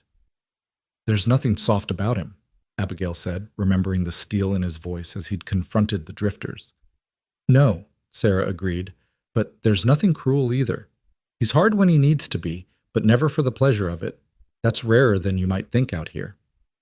Walking back to her cabin that night, Rose drowsy and fed against her shoulder, Abigail thought about Sarah's words. Jonah Carver was becoming real to her in a way he hadn't been before. Not just her employer, but a person with depth and complexity, someone worth understanding. It was a dangerous realization, and she pushed it away firmly. She was here to work, to provide for Rose, to build some kind of stable future. Developing any kind of feelings for her employer, admiration, attraction, anything beyond professional respect, would be foolish and potentially disastrous. But as she lay in bed that night, listening to the sounds of the ranch settling into sleep around her, she couldn't quite stop herself from thinking about the fierce protectiveness in Jonah's eyes when he'd defended her, the absolute certainty in his voice when he'd told her she was under his protection. No one had protected her in so long. No one had cared enough to try. The realization kept her awake long into the night, staring at the rough ceiling beams above her and wondering what it meant, the small kindness from a hard man in a hard land. 3 weeks into her employment, Abigail received her first test from an unexpected quarter. She was in the kitchen preparing dinner when Mrs. Henley and Caroline arrived in a wagon, having made the journey from town specifically to visit. Sarah greeted them warmly and invited them to stay for the meal, an invitation they accepted with obvious pleasure. We wanted to see how you were settling in, Mrs. Henley said to Abigail, her sharp eyes taking in the clean, organized kitchen and Rose playing contentedly in her basket. And to bring you this. She handed over a bundle wrapped in brown paper. Inside were several yards of good cotton fabric, some lace trim, and a packet of sewing needles. I don't understand, Abigail said, confused. For making clothes for the baby, Mrs. Henley explained. She's growing fast and she'll need new things soon. Consider it a gift. Abigail's eyes filled with tears. I can't accept this. It's too much. You can and you will, Mrs. Henley said firmly. Consider it payment for giving this old woman hope that there's still some decency left in the world. Jonah Carver hiring you was the right thing to do, and I'm glad to see it working out. Caroline hugged Abigail quickly, whispering, You look so much better than you did in town. Happier. I'm so glad for you. The women stayed through dinner, and their presence added a festive air to the meal. The ranch hands were on their best behavior, and even Jonah seemed more relaxed than usual. engaging Mrs. Henley in a discussion about town politics that had everyone laughing at the older woman's acerbic observations. After the visitors left, Sarah helped Abigail with the dishes. "They think well of you," she observed. "Mrs. Henley doesn't give her approval lightly." "They were very kind when I had nowhere else to turn," Abigail said. "I'll always be grateful to them." "Kindness is like that," Sarah said thoughtfully. "It ripples outward, touching more people than you initially realize. Mrs. Henley was kind to you, which let you get to this point. You're doing good work here, which makes Jonah's life easier and gives me help I desperately needed. And Rose has a safe place to grow up, all from one person deciding to extend a hand to someone in need." It was a lovely thought, and Abigail wanted to believe it.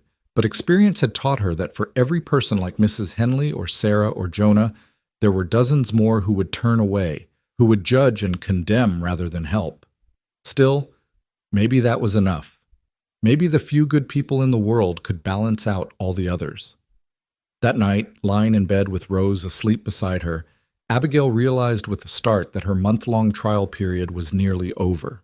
In 3 days, Jonah would make his decision about whether to keep her on permanently or let her go. The thought sent a spike of anxiety through her chest. She'd worked hard, had proven herself capable and reliable. The meals were good, the house was clean, and no one had complained about her work. But was that enough? What if Jonah decided she was too much trouble, that having a single woman with a baby around was more complication than he wanted? Stop borrowing trouble, she told herself, echoing Sarah's advice. But it was easier said than done. The next 3 days passed in a blur of anxious work. Abigail threw herself into her tasks with renewed vigor, determined to prove her indispensability. She made Jonah's favorite coffee cake for breakfast, ensured every shirt in the house was perfectly pressed, scrubbed floors that were already clean until they gleamed. Sarah noticed, of course. "You're going to work yourself into exhaustion," she said, watching Abigail attack the kitchen floor with a scrub brush. "Whatever you're trying to prove, I think you've already proven it." "My trial period ends tomorrow," Abigail admitted. "I need Jonah to keep me on, Sarah. I need this job. Rose needs this stability." "Then stop acting desperate," Sarah said bluntly. "Jonah values competence and steady work, not panicked overachievement. You're making yourself look uncertain instead of confident." The words stung, but Abigail recognized the truth in them. She forced herself to take a breath, to step back from the edge of anxiety she'd been teetering on. Sarah was right. Desperation wasn't attractive, and it wouldn't convince Jonah of anything positive. That evening, as she was cleaning up after supper, Jonah appeared in the kitchen doorway. "Miss Turner, my study. Now, please." Abigail's stomach dropped, but she dried her hands, checked that Rose was still sleeping peacefully in her basket, and followed Jonah to a small room off the main parlor. The study was lined with shelves holding ledgers and books, with a large desk dominating the space. Jonah gestured for her to sit in the chair facing the desk while he settled into his own seat behind it. "Your trial period ends tomorrow," he said without preamble. "Yes, sir. I've been observing your work over the past month. Sarah's given me her assessment as well." He paused, his expression unreadable. "Your cooking is good. Not fancy, but solid and consistent. The house has never been cleaner. Laundry's done on time. Mending's kept up with. You work hard and you don't complain." Abigail waited, barely breathing. "You also take direction well," Jonah continued. "You ask questions when you need help instead of pretending you know things you don't. That's important. Shows intelligence and willingness to learn." "Thank you, sir. I'm not finished." His tone was stern. "You've also got a tendency to overwork yourself when you're anxious. Saw it this past week. You running yourself ragged trying to prove something that was already proven. That's a problem, Miss Turner. An exhausted worker makes mistakes, gets hurt. I can't have that." Abigail's heart sank. Was he going to let her go because she'd worked too hard? "However," Jonah said, his expression softening almost imperceptibly, "Sarah tells me she pointed that out and you corrected course immediately. That shows good judgment.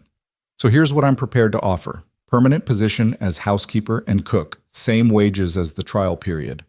Room and board for you and Rose. You get Sundays off after breakfast is served. That's your time to rest. Do personal tasks. Whatever you need." Any questions? Relief crashed over Abigail like a wave, so powerful it left her lightheaded. "No, sir. Thank you, sir. I won't let you down." "See that you don't." Jonah stood, signaling the meeting was over. Then, as Abigail reached the door, he added, "You've done well this month, Miss Turner. You should be proud of that." The words, so unexpected and sincere, nearly undid her completely. She managed a shaky nod and escaped before the tears threatening at the corners of her eyes could fall. She'd done it. She had a permanent position, a real job, security for herself and Rose. It wasn't everything. It wasn't respectability or the conventional life she'd once dreamed of, but it was something solid, something she'd earned through her own efforts. That night, Abigail celebrated her small victory by sitting on her cabin's tiny porch, Rose in her arms, and watching the stars appear one by one in the darkening sky. Somewhere out there, Thomas Brennan was chasing gold in California, probably never sparing a thought for the woman he'd abandoned. Her former fiancé in Philadelphia was married to his suitable bride, living his suitable life, having erased Abigail from his story as if she'd never existed. And here she was, in a tiny cabin on a Texas ranch, working dawn to dusk for $15 a month, raising her daughter alone in a hostile world. But she was also safe. She was valued. She had work that mattered, and people who appreciated that work. In its own way, that was a kind of gold more precious than anything Thomas Brennan might find in California. Abigail pulled Rose closer, breathing in the sweet scent of her daughter's hair, and allowed herself to feel something she hadn't felt in a very long time. Gratitude. Not for the circumstances that had brought her here, those were still painful and unjust, but for the people who'd chosen kindness when they could have chosen judgment. For Mrs. Henley and Caroline, for Sarah's friendship and instruction, for Jonah's stern fairness and unexpected protection, for the chance to prove that she was more than her worst moment, more than the sum of her mistakes. The stars wheeled overhead, indifferent and eternal, and Abigail Turner sat on her small porch and let herself believe, just for a moment, that everything might actually be all right after all. The gratitude that had settled over Abigail that night proved more durable than she'd expected. It carried her through the next weeks as autumn began its slow transformation of the Texas landscape, turning the endless brown of summer into something richer and more varied. The work remained demanding, but she found herself falling into its rhythm with increasing confidence, no longer second-guessing every decision or worrying that each small mistake might cost her everything. Rose was thriving too, growing rounder and more alert with each passing day. She'd started sitting up on her own, a milestone that filled Abigail with fierce pride, even as it made her acutely aware of how quickly time was passing. Her daughter would have no memory of Philadelphia, no recollection of the difficult journey west or those terrifying first days in Willow Creek. This ranch, this life, would be all Rose knew, and Abigail found unexpected comfort in that thought. The town remained largely off limits, though not from any explicit prohibition. Abigail simply had no reason to go there, and the memory of those cruel voices at the train station was still fresh enough to make her reluctant to test whether attitudes had softened. She sent orders for supplies with the ranch hands when they made their weekly trips, and Mrs. Henley or Caroline occasionally made the journey out to visit, bringing news and gossip that Abigail received with mixed feelings. It was Caroline who first mentioned the upcoming harvest dance, arriving on a Sunday afternoon in late September with her usual infectious enthusiasm. Abigail had just finished the breakfast dishes, her only task on her day off, and was sitting on her cabin porch with Rose when Caroline's wagon rattled into the yard. "There you are," Caroline called out, waving energetically. "I've been dying to talk to you.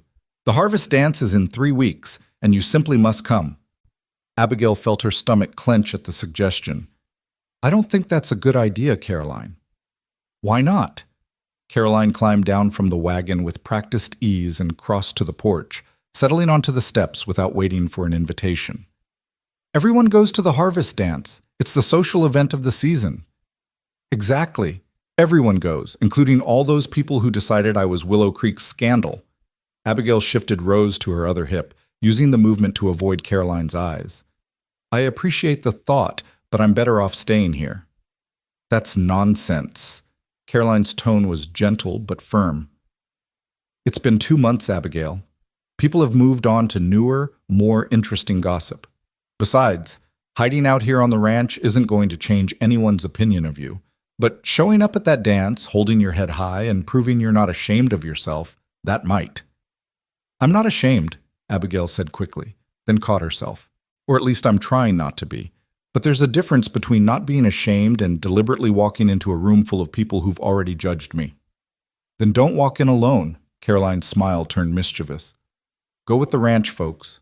Jonah always brings a group, Sarah, some of the hands who want to attend, safety in numbers, and everyone knows not to mess with Jonah Carver or anyone under his protection.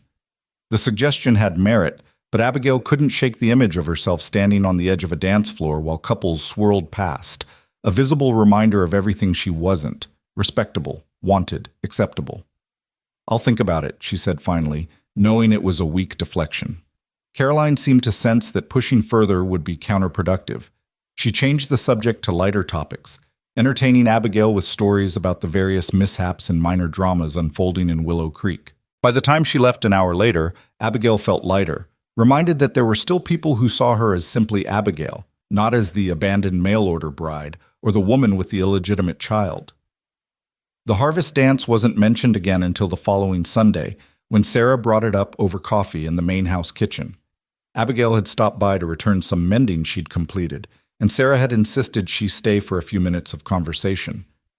Caroline tells me she invited you to the dance, Sarah said, her tone carefully casual. Are you planning to go? I don't think so. Abigail traced the rim of her coffee cup with one finger, not meeting Sarah's eyes. I don't have anything appropriate to wear, for one thing. That's easily solved. I have dresses you could borrow, or we could alter one of mine to fit you properly.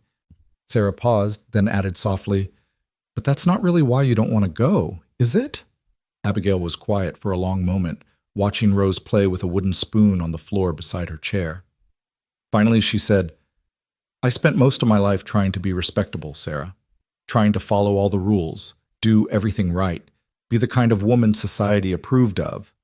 And the moment things went wrong, the moment I made one mistake, all of that vanished. I became someone to whisper about, to judge, to exclude. I don't know if I can walk into a room full of people and face that again. You face it every Sunday when the ranch hands go to town and come back with stories, Sarah pointed out gently. You face it every time Mrs. Henley visits and mentions something she overheard. Hiding here might feel safer, but it doesn't change anything. They're still talking about you, still making assumptions. The question is whether you're going to let those assumptions define you, or whether you're going to show them who you really are. And who am I really? The question came out more bitter than Abigail intended. A woman who trusted the wrong man, someone who's had to start over with nothing, the ranch cook who lives in a cabin with her baby? You're someone who works hard and doesn't complain. Sarah's voice was firm. Someone who's kept this household running smoothly for 2 months now.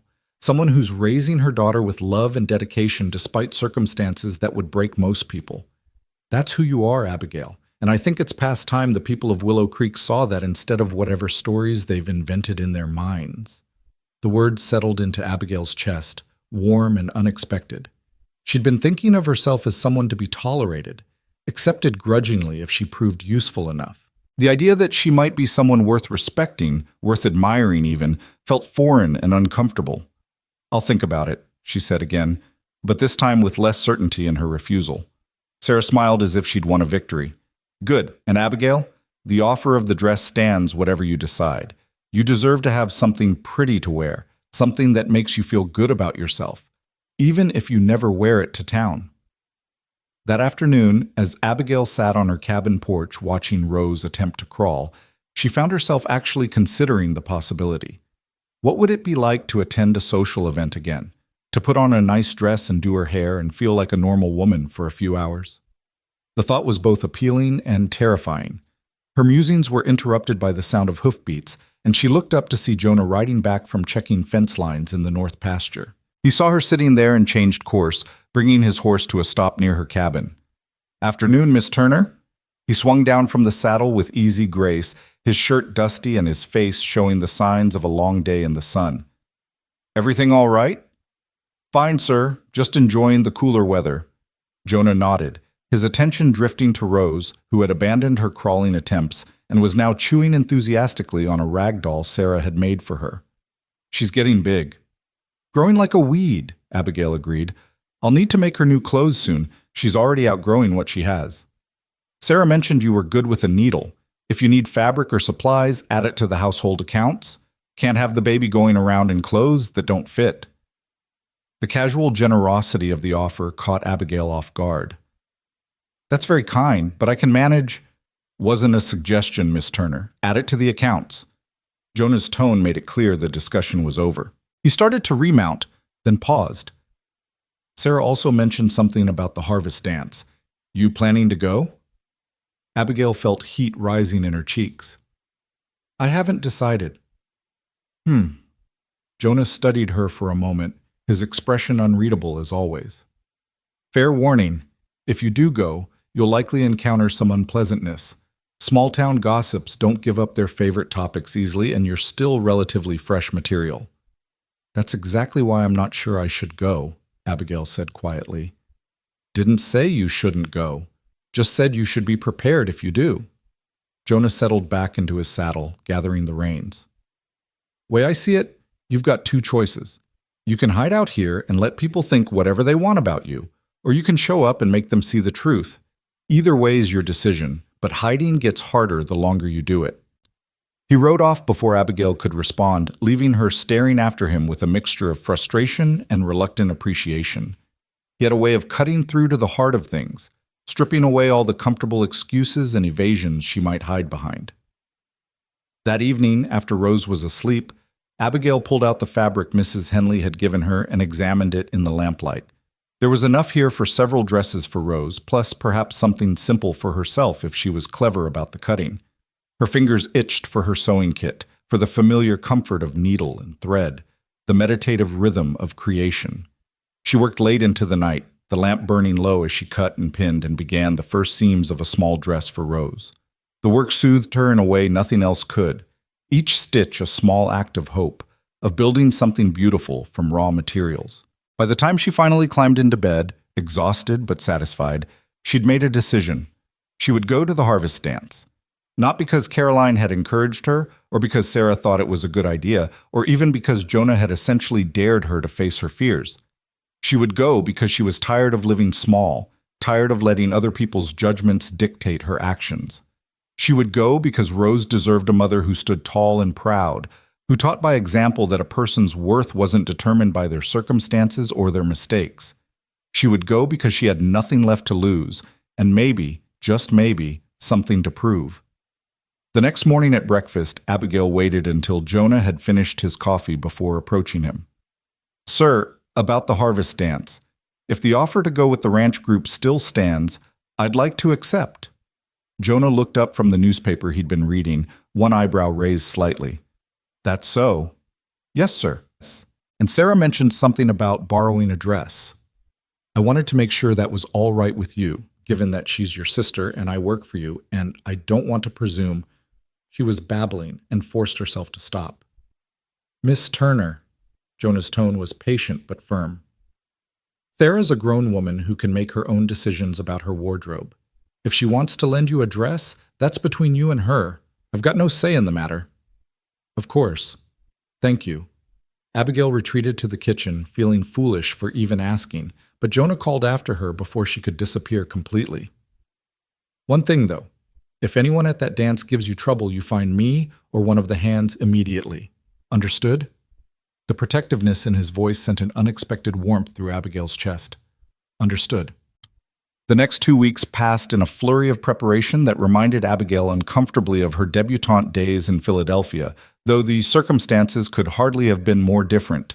Sarah proved to be an enthusiastic collaborator, pulling out half a dozen dresses for Abigail to try on, and finally settling on a deep green cotton that brought out the color in Abigail's eyes. It's too fine, Abigail protested, running her hands over the fabric. The dress had clearly been expensive once, with careful detailing at the bodice and sleeves that spoke of skilled workmanship.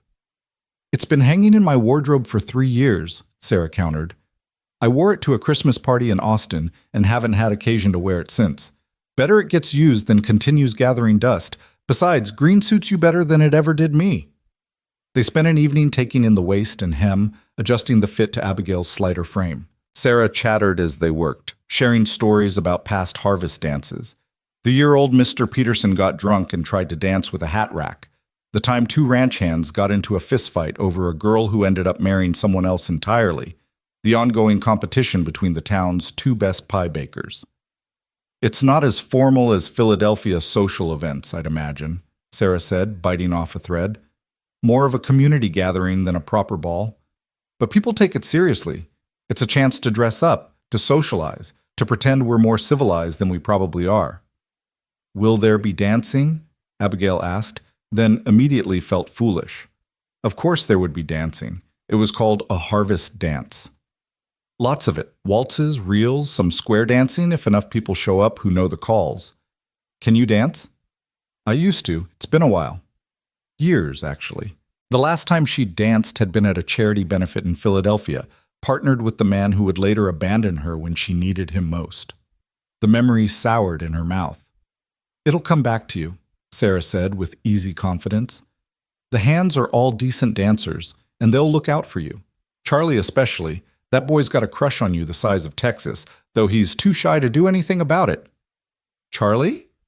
Abigail was genuinely surprised. The young ranch hand had been unfailingly kind to her, but she'd never sensed anything beyond friendly courtesy in his manner. Oh, he's subtle about it, but I've seen the way he looks at you when he thinks no one's watching. Not that it matters. He's young enough to be your little brother, practically, and I think he knows nothing could come of it. But he'd fall over himself for a chance to dance with you. I guarantee it. The idea that anyone might look at her with romantic interest, even calf-eyed young Charlie, felt impossibly strange. Abigail had spent so long thinking of herself as damaged goods, as someone no decent man would want, that the possibility of being seen as desirable again seemed like fiction. The dress was finished 3 days before the dance, and Sarah insisted Abigail try it on one final time to ensure everything fit properly. Standing in front of the mirror in Sarah's room, Abigail barely recognized herself. The green fabric draped elegantly, the fitted bodice and flowing skirt creating a silhouette that looked almost fashionable despite being 3 years out of date. Sarah had pinned Abigail's hair up in a style more elaborate than the simple bun she usually wore, and the overall effect was transformative. "You look beautiful," Sarah said softly, standing behind Abigail in the mirror. "I know you've been through hell, and I know you're scared to face those people in town. But when you walk into that dance looking like this, holding your head high, they're going to see someone who survived, someone who didn't let their cruelty break her. That matters, Abigail. That matters more than you know." Abigail blinked back tears, unwilling to ruin the moment by crying. "Thank you, Sarah, for everything. I don't know how I'll ever repay you." "You already have.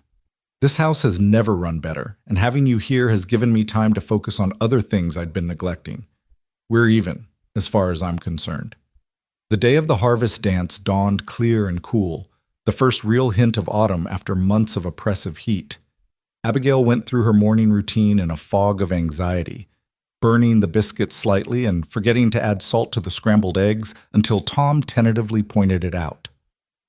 The men seemed to sense her distraction and were gentler than usual, keeping conversation minimal and helping clear dishes without being asked. After breakfast, Sarah shooed her back to her cabin with orders to rest and prepare. "The dance doesn't start until 7, but we'll leave around 6:30. That gives you all day to relax and not work yourself into a nervous collapse." Relaxing proved impossible.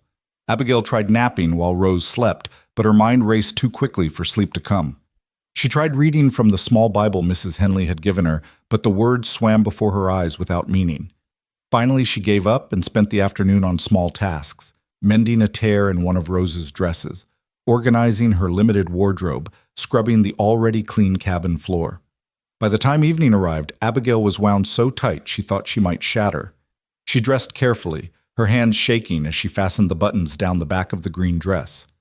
Sarah had lent her a silver necklace and matching earrings, simple but elegant, and Abigail put them on with fingers that felt clumsy and uncertain. Rose seemed to sense the occasion was special and was unusually fussy, fighting the clean dress Abigail had made for her and pulling at her own hair with frustrated grunts.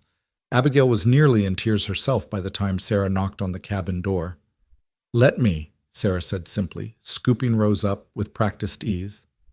The baby quieted immediately, staring up at Sarah with wide eyes. "You look wonderful, by the way.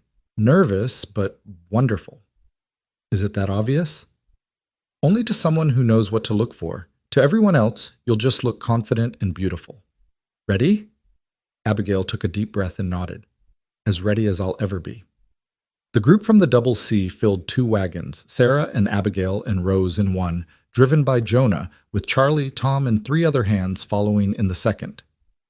The journey into town took about an hour, and Abigail spent most of it in silence, watching the familiar landscape roll past and trying to quiet the storm of anxiety in her chest. Jonah drove with his usual calm competence, occasionally pointing out landmarks or commenting on the condition of the road.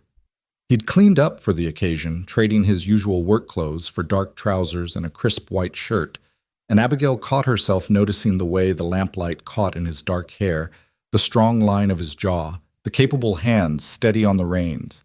She looked away quickly, annoyed with herself. This was exactly the kind of dangerous thinking she'd promised herself to avoid. Jonah was her employer, nothing more, and any romantic notions were both foolish and potentially catastrophic to the stability she'd worked so hard to build. The community hall where the dance was held sat on the edge of Willow Creek, a large wooden building that served multiple purposes: church services, town meetings, social gatherings. Lanterns hung from hooks along the exterior, casting pools of golden light across the yard where wagons were already gathering. Through the open doors, Abigail could hear fiddle music and laughter, the sounds of a celebration already underway. Her stomach clenched, and for a moment she considered asking Jonah to turn the wagon around, to take her back to the ranch where she was safe and known.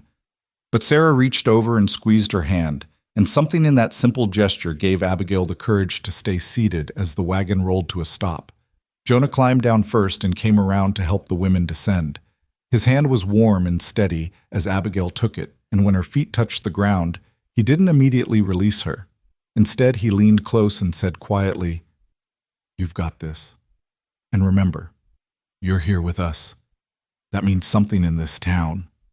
Then he was gone, heading toward the hall entrance, and Abigail was left standing beside the wagon with Sarah and Rose, trying to gather the tattered remains of her courage. "Come on," Sarah said, linking her arm through Abigail's free one. "Let's show these gossips what they've been missing." They walked into the hall together, and Abigail felt every eye in the room turn toward them. The fiddle player stumbled slightly in his tune before recovering. Conversations faltered and resumed with slightly more animated gestures than before. She could practically feel the wave of whispers spreading outward from their entrance, could imagine every person in the room forming opinions and making judgments.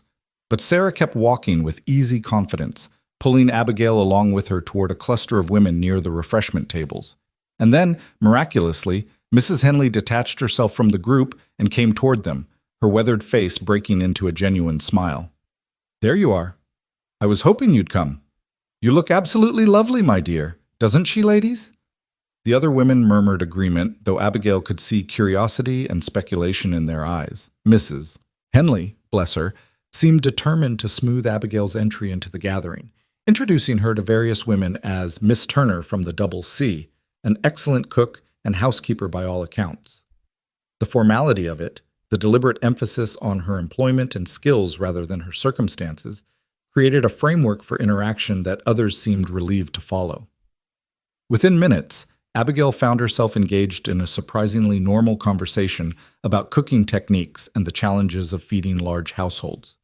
Not everyone was welcoming, of course. Abigail caught the sharp looks from some women, the way certain groups deliberately turned their backs or found urgent reasons to be elsewhere when she approached.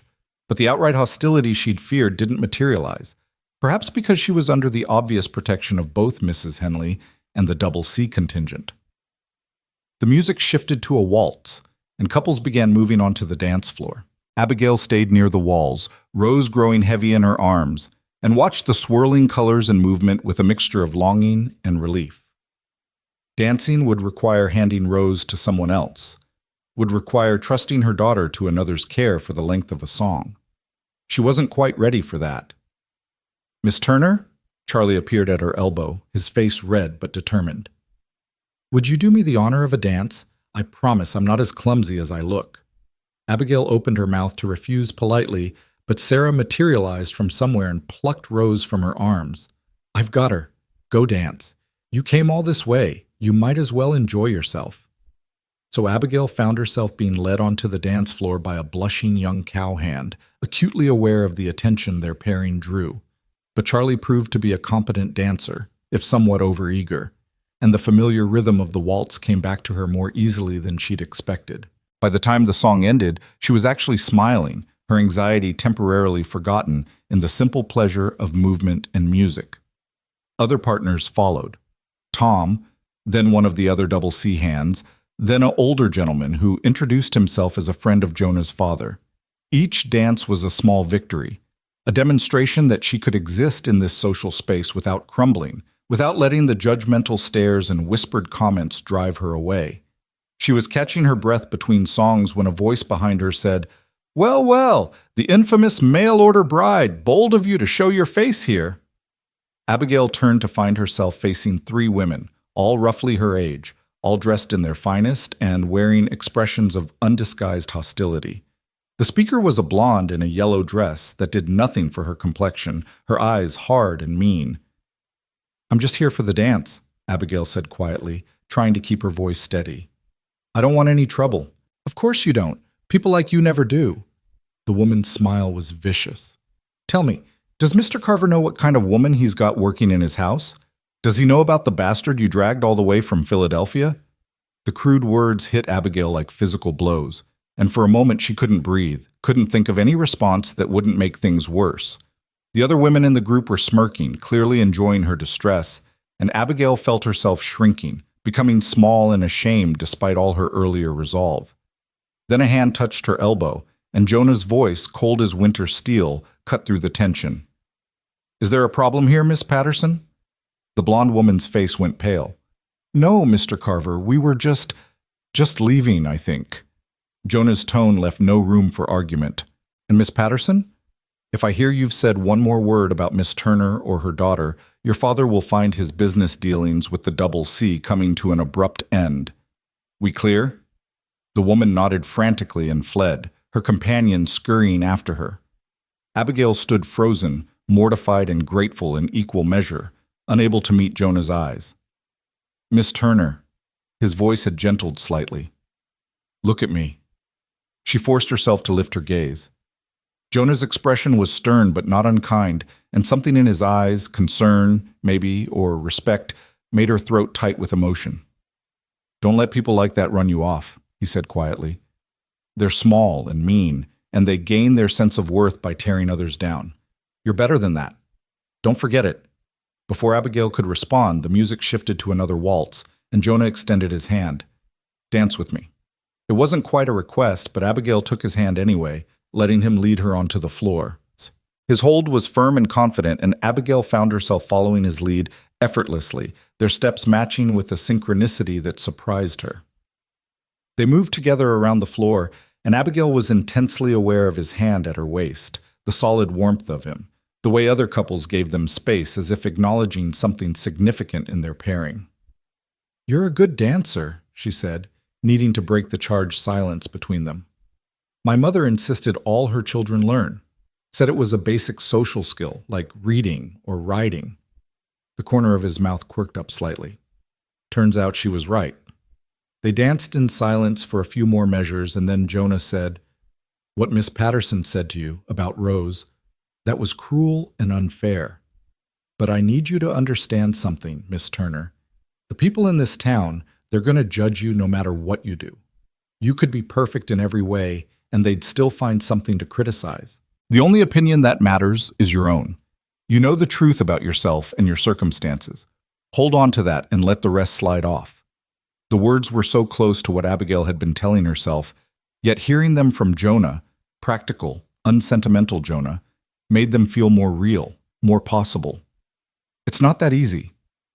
"No," he agreed. "It's not. But nothing worth doing is easy. You've already proven you're strong enough to survive the hard things. This is just another hard thing. You'll survive it too." The song ended, and Jonah released her with a slight bow. "Thank you for the dance, Miss Turner. Now go find Sarah and that daughter of yours. I saw her making eyes at Charlie earlier, and we can't have that. She's far too young for romance." The unexpected joke startled a laugh out of Abigail, and she saw Jonah's expression soften in response before he turned and melted back into the crowd.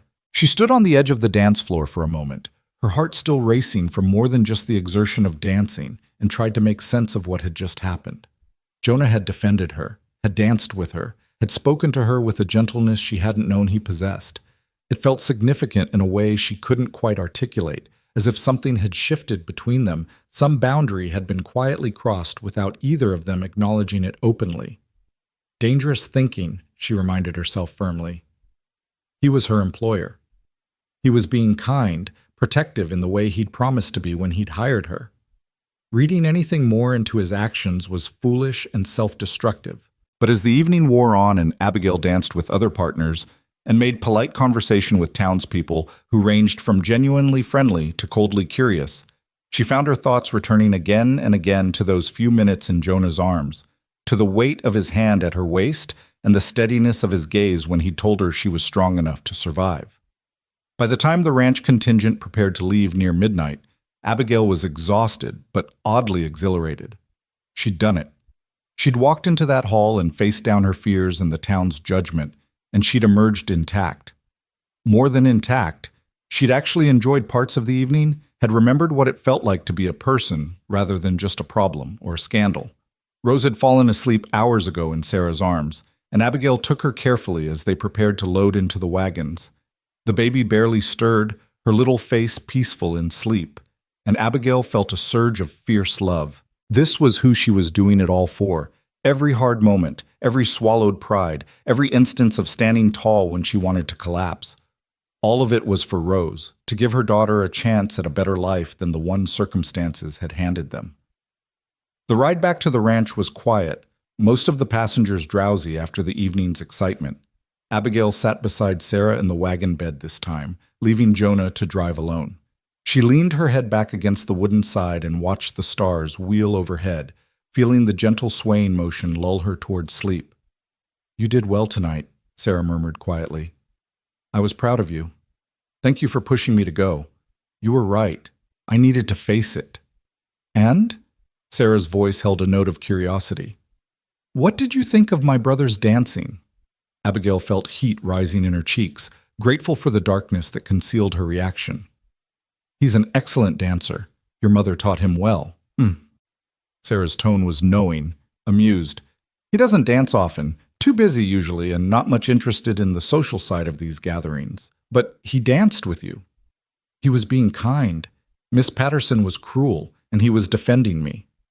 "If you say so." Sarah shifted, getting more comfortable. "But I've known my brother his whole life, and I've never seen him dance with someone and look at them the way he looked at you tonight. Just something to think about." Before Abigail could respond, before she could even process what Sarah was implying, the older woman had closed her eyes and appeared to drift off, leaving Abigail alone with her tumbling thoughts and the uncomfortable warmth spreading through her chest. It meant nothing. It couldn't mean anything. Even if Jonah had looked at her in some particular way, even if there had been something more than simple courtesy in his defense of her, it didn't matter. She was his employee, a woman with a complicated past and a child. He was her employer, a respected rancher with a reputation to maintain. Any romantic entanglement between them would be inappropriate at best, disastrous at worst. She absolutely would not think about the way his hand had felt at her waist, warm and steady and somehow right. She would not remember the gentleness in his voice when he'd told her she was strong enough to survive. She would not let herself imagine what it might be like if Sarah was right, if there was something more than employer-employee courtesy in the way he'd looked at her. She would not. But as the wagon rolled through the darkness toward home, because the Double C had become home, she realized with a start, Abigail found those resolutions increasingly difficult to maintain. The memory of the dance lingered like warmth from a fire, and try as she might, she couldn't quite bring herself to regret it. The ranch was quiet when they arrived, the other hands having already returned and retired to the bunkhouse. Jonah helped both women down from the wagon, his hand lingering on Abigail's arm, perhaps a moment longer than strictly necessary. "Thank you for coming tonight," he said quietly. "I know it wasn't easy for you." "Thank you for defending me," Abigail replied. "I don't know what I would have done if you hadn't been there. You'd have handled it fine on your own, but you don't have to handle everything on your own anymore. Remember that." Then he tipped his hat and disappeared toward the barn to tend to the horses, leaving Abigail standing in the yard with Rose in her arms and her heart beating an unsteady rhythm against her ribs. Sarah linked arms with her as they walked toward the main house. "Come have tea with me before you go to your cabin. I'm too keyed up to sleep yet, and I want to hear what you really thought of the evening." So Abigail found herself sitting at Sarah's kitchen table near midnight, Rose sleeping in a makeshift bed of blankets on the floor, while Sarah made tea and chattered about the evening's highlights and low points. It felt comfortable and normal, like something women friends might do anywhere, and Abigail realized with a start how much she'd missed this. Simple female companionship, the easy intimacy of shared confidences and observations. "Did you see Mrs. Peterson's hat?" Sarah was saying, laughing. "I swear that thing had an entire bird's nest worth of feathers attached to it, and poor Mr. Peterson trying to dance with her without getting poked in the eye." Abigail laughed, contributing her own observations about the evening, and for a little while she let herself simply be happy. Tomorrow would bring its own challenges, its own anxieties and uncertainties. But tonight, sitting in a warm kitchen with a friend, her daughter safe and sleeping nearby, Abigail allowed herself to feel something she'd almost forgotten was possible. Hope. Not the desperate, grasping hope of someone with no other options, but something quieter and more durable. Hope that maybe, just maybe, she was building something real here. A life, a place. Connections that mattered. It wasn't the life she'd imagined for herself back in Philadelphia, wasn't the respectable marriage and comfortable security she'd once dreamed of, but it was hers, earned through her own efforts and choices. And as she finally made her way back to her cabin in the small hours of the morning, the stars beginning to fade as dawn approached, Abigail thought that maybe, in the end, that would be enough. More than enough. It would be everything. The morning after the harvest dance arrived too quickly, pulling Abigail from deep sleep with the insistent demands of a fussy baby and the pale gray light of pre-dawn filtering through her cabin window. Her body ached from the previous night's dancing, muscles she'd forgotten she had making their complaints known, but there was also a lightness in her chest that had nothing to do with physical comfort. She'd survived the dance. More than survived, she'd actually held her own, had faced down cruelty and walked away intact. Rose was hungry and let her opinions on the matter be known with impressive volume.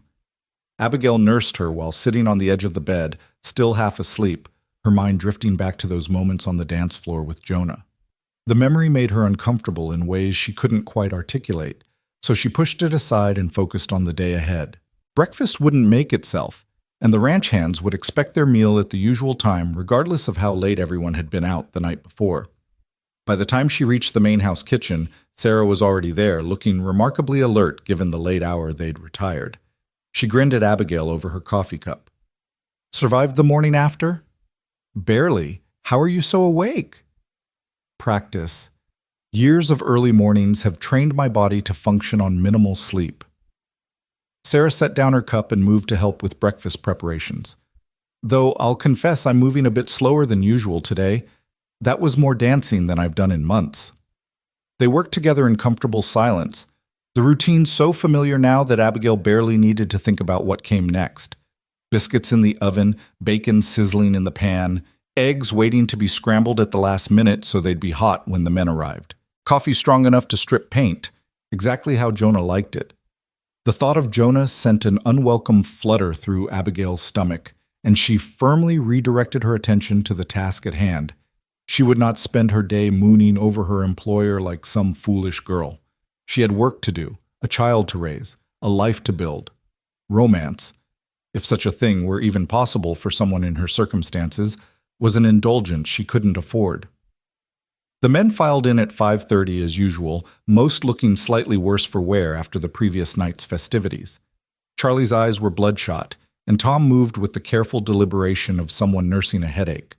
Only Jonah seemed unaffected, taking his seat at the head of the table with his customary composed expression. "Morning, ladies," he said, accepting the coffee Abigail poured for him. "Thank you again for a good evening. The ranch made a fine showing." Murmurs of agreement rippled through the assembled men, and several of them thanked Abigail specifically for attending, for representing the Double C well. The acknowledgement warmed her more than it probably should have, this sense of belonging to something larger than herself, of being part of a community that valued her contribution. After breakfast, as Abigail was elbow-deep in dishwater, Mrs. Henley's wagon rattled into the yard. The older woman climbed down with her usual brisk efficiency and made her way into the kitchen, where she fixed Abigail with an approving look. "Well done last night, my dear. Very well done indeed. You held your head high and showed those gossips what you're made of. I was proud to know you." The praise, so unexpected and generous, brought tears to Abigail's eyes. "Thank you, Mrs. Henley, for everything. I don't think I could have managed without your support." "Nonsense. You managed just fine. I simply provided a bit of encouragement." Mrs. Henley settled into a chair at the kitchen table, accepting the tea Sarah offered her. "But that's not why I'm here. I've had an interesting conversation with Judge Morrison this morning. He's the one who handles legal matters in these parts. Births, deaths, property disputes, that sort of thing." Abigail felt her stomach clench with sudden anxiety. "Legal matters? Don't look so worried." Mrs. Henley's expression softened. "It's good news, actually. The judge made some inquiries on my behalf about that scoundrel Thomas Brennan. Turns out he had property here in Texas, a small parcel of land he inherited from an uncle. When he abandoned you and fled to California, he left that property behind." "I don't understand what that has to do with me," Abigail said slowly. "The judge believes you have grounds for a breach of promise suit. Brennan made you a formal proposal of marriage. You accepted and traveled here at considerable expense based on that promise. And he broke that agreement. Texas law provides remedies for such situations, including the possibility of claiming compensation from any property the defendant owns in the state." Abigail sank into a chair, her legs suddenly unsteady. "You're saying I could sue him? Take his property?" "That's exactly what I'm saying. The land isn't much, maybe 40 acres of scrubland north of here. But it's something. It's value. And more importantly, it's justice." Mrs. Henley leaned forward, her eyes intense. "That man wronged you, Abigail. He made promises he had no intention of keeping, left you stranded in a strange place with no resources, and never looked back. You deserve compensation for that." "But I have work now. I have a place to live, money coming in." "That you earned through your own efforts," Mrs. Henley interrupted. "That has nothing to do with what Brennan owes you. This is about holding him accountable for his actions, about making sure there are consequences for treating women like disposable commodities." Sarah had been listening quietly, but now she spoke up. "What would Abigail need to do to pursue this?" "The judge would need her to file a formal complaint, provide documentation of the agreement, letters, the matchmaker's records, anything that proves there was a contract in place. He'd also need testimony from witnesses who can attest to Brennan's abandonment. Given that half the town saw Abigail standing alone on that platform, I don't think witnesses will be a problem." Abigail's mind was racing, trying to process this unexpected development. The idea of taking legal action, of asserting her right to compensation, felt both terrifying and exhilarating. For so long, she'd been the one judged and found wanting. The possibility of turning that around, of making someone else answer for their wrongdoing, was intoxicating. But it was also complicated. Legal proceedings would mean more scrutiny, more questions about her circumstances.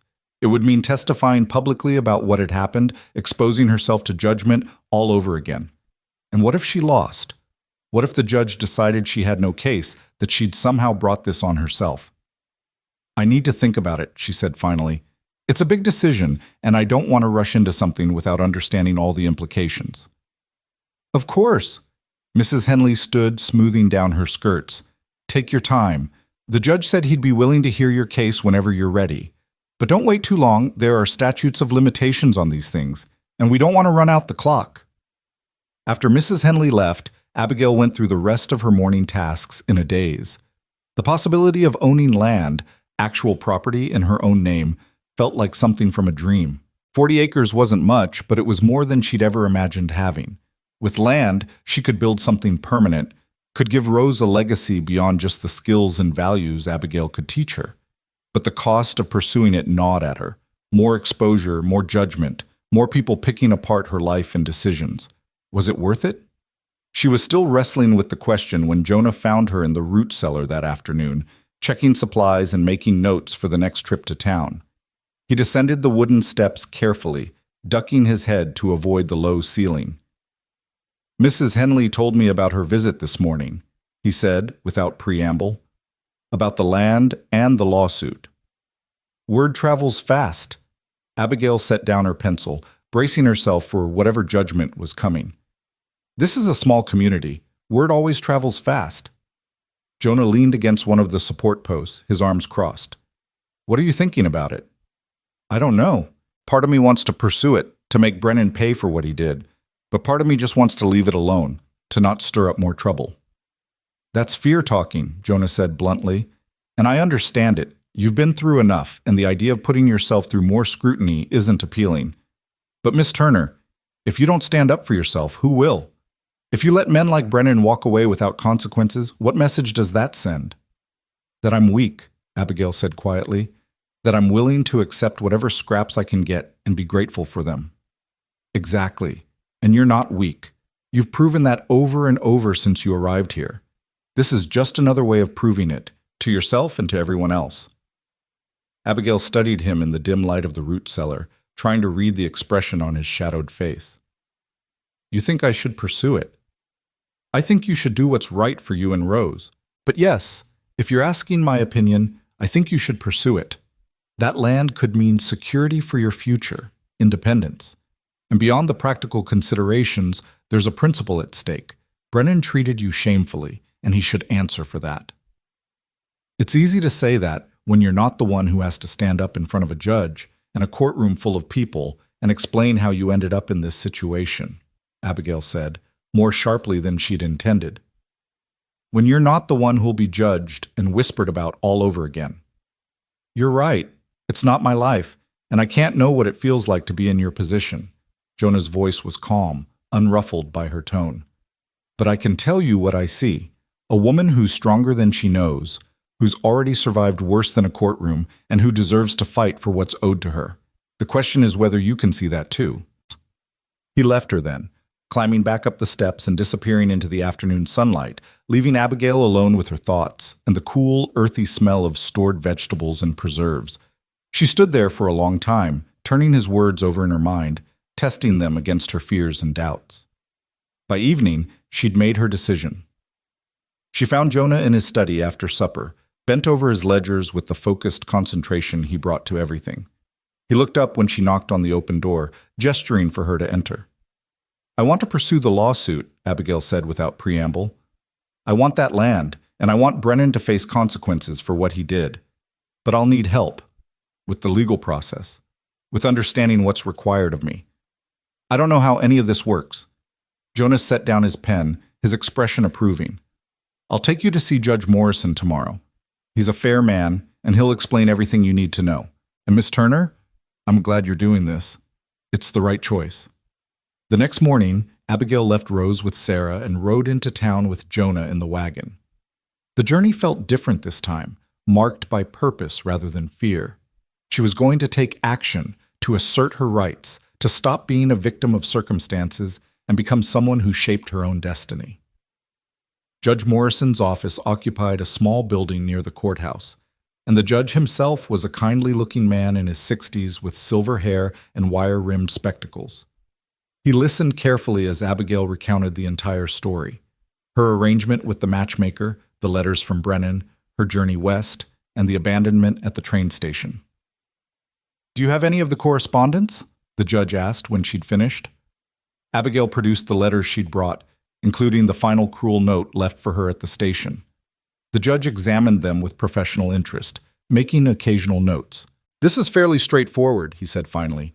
"You have documented proof of a marriage contract, evidence of your reliance on that contract in the form of your journey here, and clear proof of breach when Mr. Brennan abandoned his obligations. The question is what remedy you're seeking."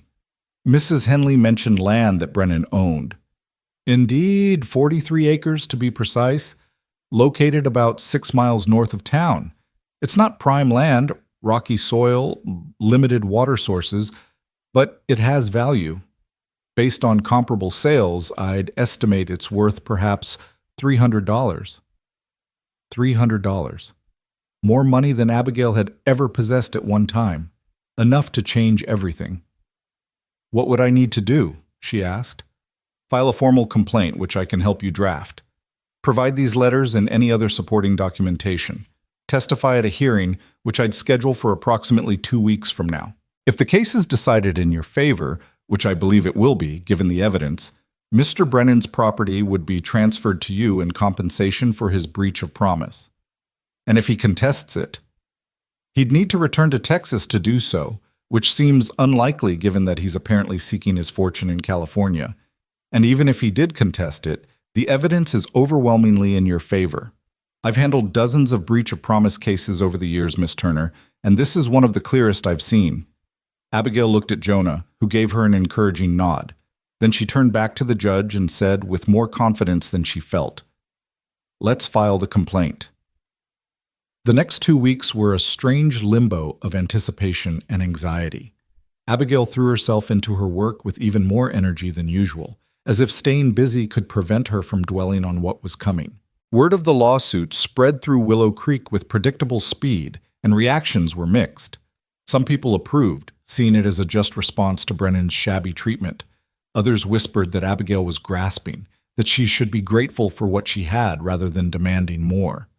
The ranch remained her sanctuary through it all. The men treated her no differently, and Sarah was a constant source of support and encouragement. Even Rose seemed to sense something significant was happening, becoming more clingy than usual and fussing when Abigail left her sight. The night before the hearing, Abigail couldn't sleep. She lay in bed watching shadows move across the ceiling, rehearsing her testimony in her mind, imagining all the ways it could go wrong. What if the judge changed his mind? What if witnesses spoke against her character? What if she froze on the stand and couldn't speak? A soft knock at her door startled her upright. "Miss Turner, it's Sarah. I saw your lamp was still burning."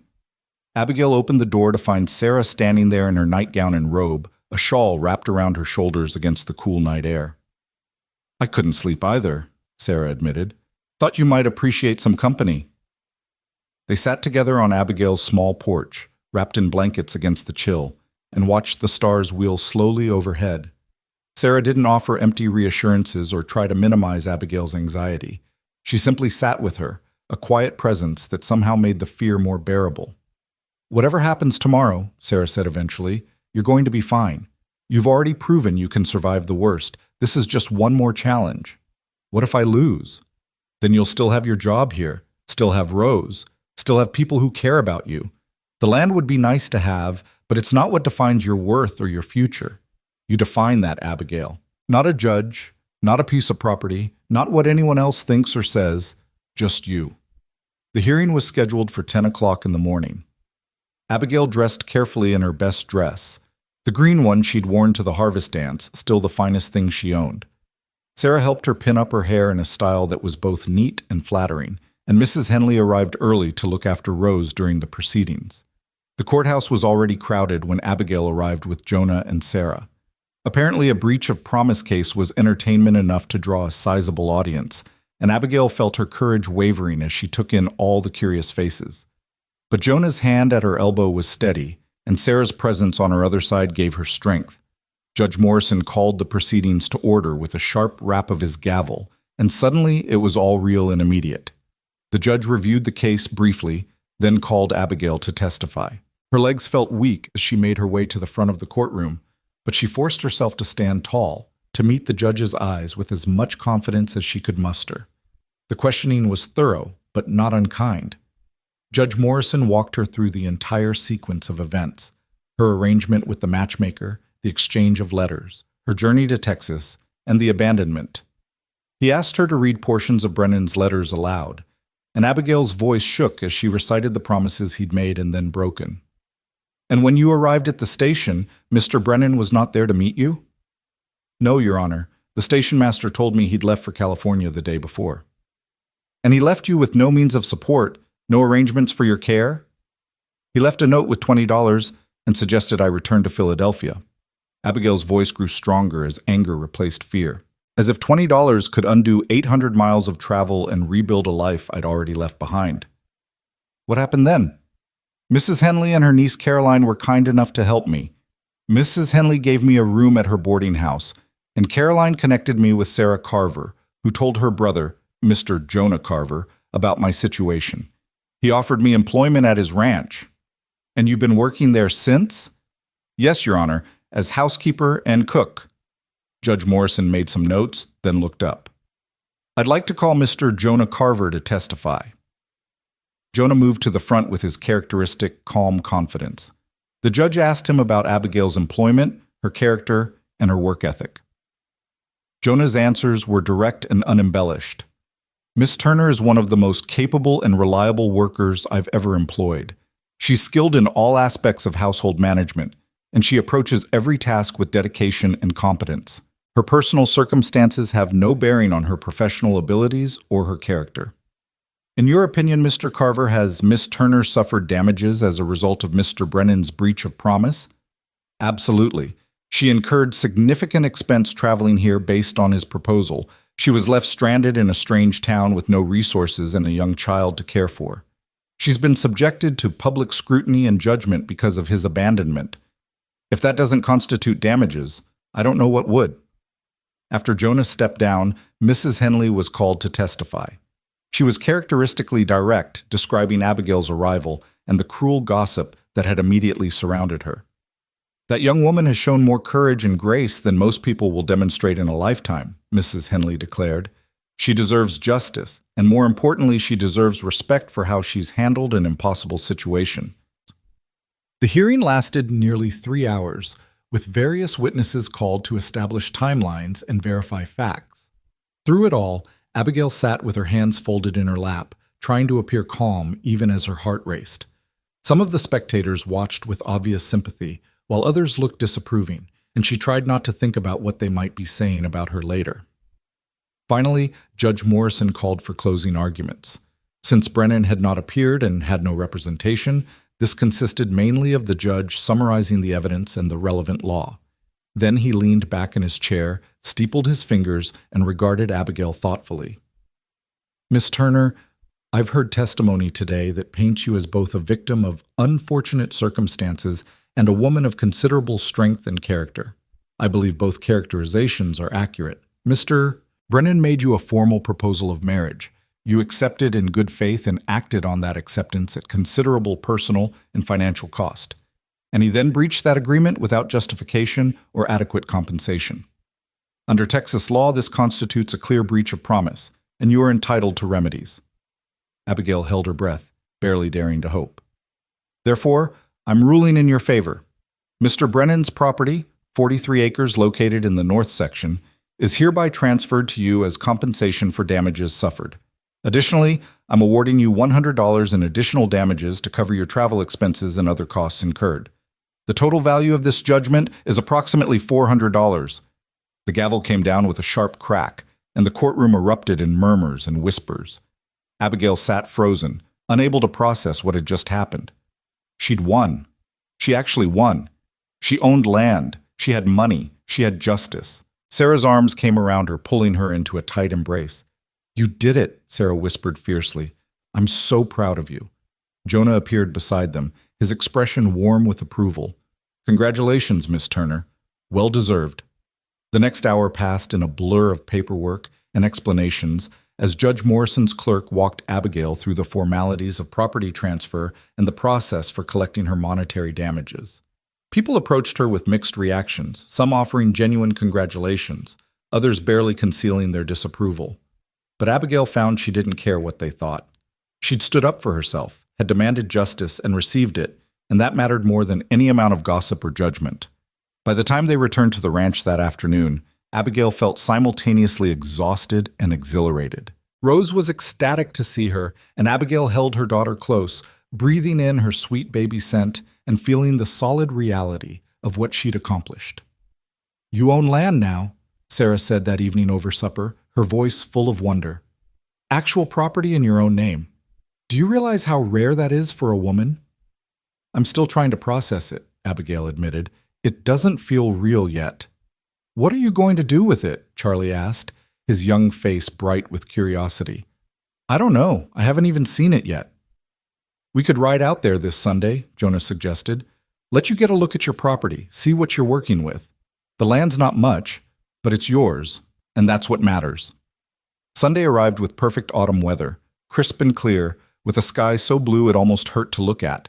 Jonah saddled horses for himself and Abigail, and they set out after breakfast with Rose tucked securely in a sling against Abigail's chest. Sarah had offered to watch the baby, but Abigail wanted her daughter with her for this moment, wanted Rose to be present when her mother first saw the land that would one day be her inheritance.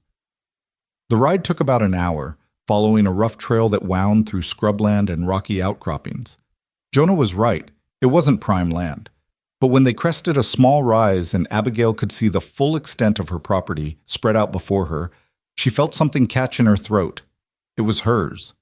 Every rock and scrub brush, every dusty acre stretching toward the horizon, it all belonged to her. No one could take it away. No one could tell her she didn't deserve it. No one could use it as leverage to control or manipulate her. It was hers by right, earned through suffering and courage, and the simple act of standing up for herself. "There's a small spring on the eastern edge," Jonah said, pointing. "Not much water, but enough to support some livestock if you wanted to run a few cattle or goats. The soil's too poor for serious farming, but you could manage a kitchen garden if you worked at it. And that flat area near the center, that would be a good spot for a cabin if you ever wanted to build." "A cabin," Abigail repeated, trying to imagine it. A home of her own, built on land she owned. The possibility seemed almost too large to contain. They dismounted and walked the property, Jonah pointing out various features and potential improvements. He talked about water rights and grazing patterns, about the kind of fencing she'd need and where the property lines ran. Abigail absorbed it all, her mind already spinning with possibilities.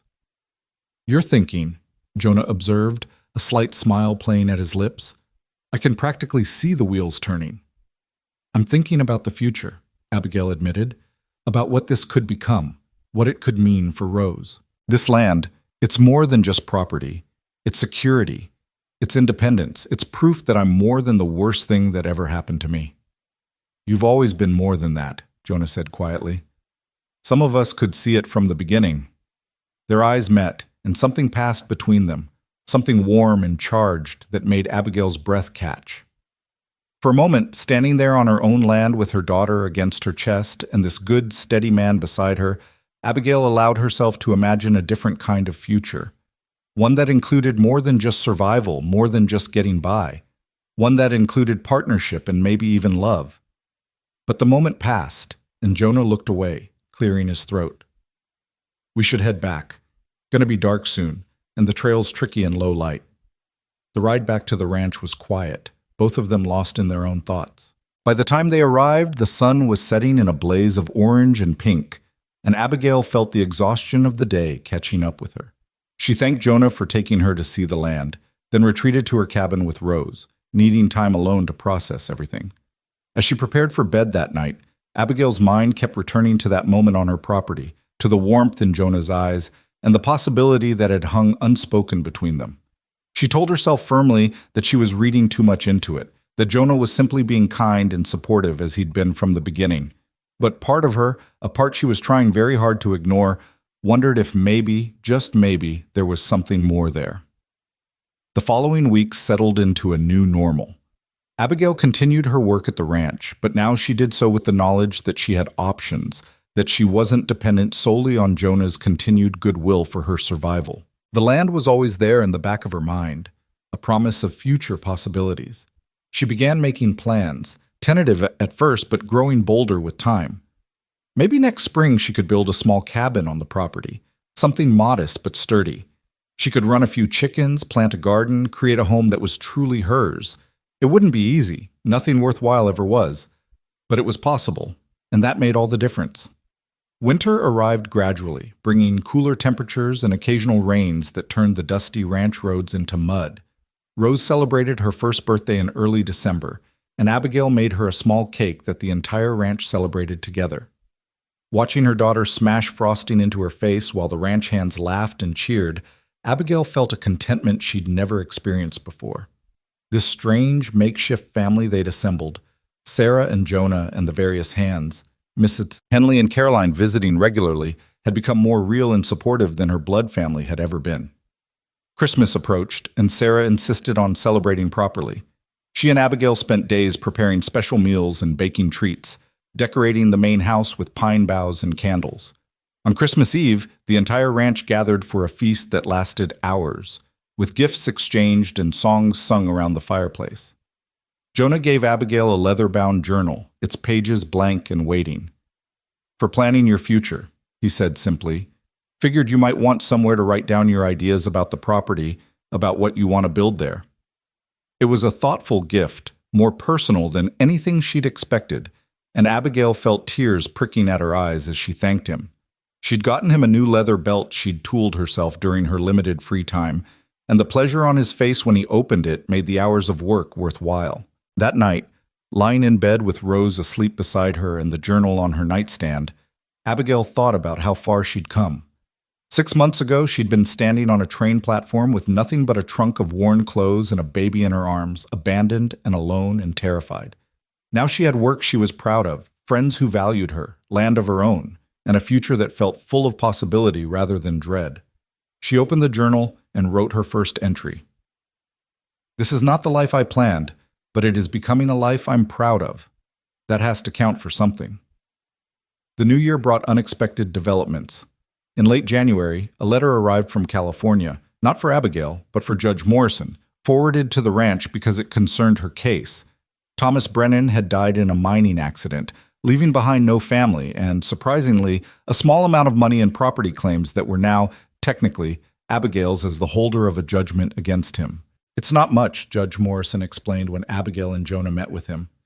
"Maybe another $100 after the various claims are settled. But it's something. Adds to what you already have." Abigail's first reaction was shock, followed quickly by a strange, hollow sadness. She'd hated Thomas Brennan for what he'd done to her, had spent months imagining all the ways she'd like to see him suffer consequences for his actions. But learning of his death brought no satisfaction, just a tired recognition of how fragile and uncertain life was for everyone. "I'll put the money toward building the cabin," she said finally. "It seems fitting, somehow. Using what he left behind to build something permanent, something that will last." Construction began in early spring, with Jonah providing both materials and labor from the ranch hands on their days off. The cabin was small, just 2 rooms, with a loft that could serve as Rose's bedroom when she got older, but it was solidly built and positioned to catch the best light and breezes. Abigail worked alongside the men when she could, learning how to mix mortar and lay stones for the foundation, feeling muscles she didn't know she had protest the unaccustomed labor. By late April, the cabin was finished enough to be livable. Abigail stood inside it on a Sunday afternoon, taking in the simple beauty of what they'd created. Wooden walls still smelling of fresh-cut pine, a stone fireplace, windows that let in the warm spring sunlight. It wasn't fancy, but it was sturdy and well-made, and most importantly, it was hers. "You planning to move in right away?" Sarah asked, having ridden out with Jonah to see the finished work. "Eventually, maybe later this summer when Rose is a bit older and the weather's more settled." Abigail turned to look at Sarah, feeling a sudden tightness in her throat. "But I'll still come work at the ranch, if you'll have me. This is my home now, the cabin and the ranch both. I don't want to lose that." "You won't lose anything," Sarah assured her. "We're family now, whether you live in the cabin on the ranch or the one on your own land. That doesn't change." Jonah had been examining the fireplace, testing the draw, but now he straightened and turned to face them. "Sarah's right. You're part of the double C, Miss Turner. That's not dependent on where you sleep at night." There was something in his tone that made Abigail look at him more closely, something weighted and significant that she couldn't quite interpret. Before she could puzzle it out, Rose, who'd been napping in a basket, woke with a cry, and the moment passed. The spring progressed into early summer, and Abigail found herself spending more time at her cabin, gradually moving her possessions from the ranch and making the new space truly her own. She planted a garden, tended chickens Sarah had given her as a housewarming gift, and slowly built the life she'd imagined during those long nights of uncertainty. But she still spent most of her days at the ranch, still cooked meals and kept house and worked alongside Sarah. The rhythm of it felt right, this balance between independence and community, between having her own space and being part of something larger. One evening in late June, as Abigail was finishing the dinner dishes, Jonah appeared in the kitchen doorway. "Got a minute?" he asked, and something in his tone made Abigail's pulse quicken. She dried her hands and followed him out onto the porch, where the setting sun painted everything in shades of gold and amber. They stood side by side in silence for a moment, and Abigail waited, sensing he had something important to say. "Been thinking," Jonah said finally, his eyes on the horizon, "about what you said that day we first saw your land, about security and independence and proving you're more than what happened to you." "I remember. Thing is, you've already proven that. To everyone who matters anyway.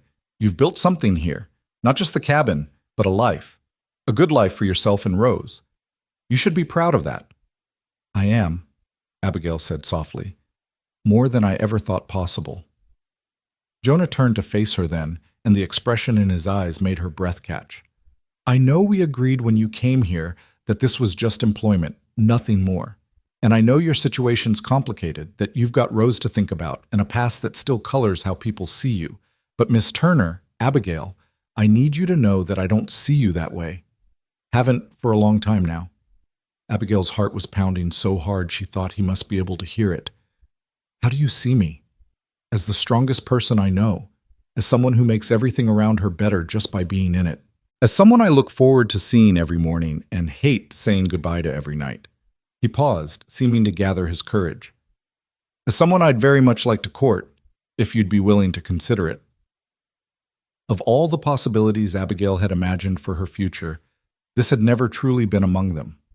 She told herself 100 times that whatever she sensed between them was wishful thinking, that a man like Jonah Carver would never look twice at a woman with her history. And yet here he was, standing before her in the fading light, offering exactly that. "I don't know what to say," she whispered. "Say you'll think about it. I'm not asking for an answer right now. I know this is sudden, and I know you've got a lot to consider. But I wanted you to know how I feel, what I'm hoping for. The rest is up to you." He left her there on the porch, and Abigail sank into the nearest chair, her legs suddenly unable to support her. Jonah wanted to court her. Jonah, steady, honorable, kind Jonah, saw her as someone worth pursuing, worth building a future with. The implications were staggering. If she said yes, if she allowed this courtship to develop into something more, Rose would have a father. Not just a provider, but an actual father who'd chosen her, who'd known about her from the beginning and hadn't cared. Abigail would have a partner, someone to share the burdens and joys of life with. She'd have respect, the kind that came from being married to a man everyone admired. But she'd also have expectations to meet, a role to fill as Jonah Carver's wife. Could she do that? Could she be the kind of woman a man like him deserved? The questions chased each other through her mind all night, keeping sleep at bay. By morning, Abigail was exhausted but had reached a decision. She found Jonah in the barn, checking on a mare who was close to foaling. "Yes," she said simply. "My answer is yes. I'd like that very much." The smile that broke across Jonah's face was like sunrise, transforming his usually stern features into something almost boyish. "Yeah?" "Yeah." Abigail felt her own smile matching his. "Though I think we should keep it quiet for now, just between us and Sarah. I don't want people talking." "People are always going to talk," Jonah interrupted gently. "But I understand wanting privacy while we figure this out. We'll take it slow, see how it goes. No pressure, no expectations beyond spending time together and getting to know each other better." The courtship that developed over the next months was unlike anything Abigail had experienced before. Jonah courted her with quiet dedication, riding out to her cabin in the evenings after work was done, helping with projects around her property, playing with Rose until the baby giggled with delight. He brought her small gifts, a book he thought she'd enjoy, wildflowers picked from the pasture, a beautifully carved wooden toy for Rose. They talked for hours about everything and nothing, their childhoods, their dreams, their fears and failures. Jonah told her about his father's death and the weight of responsibility he'd carried so young, about watching his brothers move away to start their own lives and wondering if he'd done enough. Abigail told him about Philadelphia, about the man who'd betrayed her and the family who'd abandoned her, about the long, dark months of pregnancy alone and afraid. "I need you to understand," she said one evening as they sat on her cabin porch watching the stars emerge, "that Rose is part of who I am. If you're courting me, you're courting us both. I won't have her treated as less than or unwanted." "I know," Jonah said simply. "I've loved that little girl since the day you arrived. She's funny and brave and smart, and she deserves a father who'll treat her like the precious gift she is. I'd like to be that father if you'll let me." The simple sincerity of it made Abigail cry, and Jonah pulled her close, letting her sob against his chest while he rubbed gentle circles on her back. "You deserve to be happy," he murmured into her hair. "You and Rose both. I'd like to try to make you happy, if you'll give me the chance." By autumn, the courtship had progressed to the point where hiding it was no longer practical or desirable. Jonah spoke to Sarah first, and her delighted reaction, "Finally! I've been waiting for you two to figure this out for months," made them both laugh. Then they made it public, attending church together one Sunday with Rose between them, making their intentions clear to anyone paying attention. The reactions were predictably mixed. Some people were genuinely happy for them, seeing it as a romantic resolution to Abigail's difficult circumstances.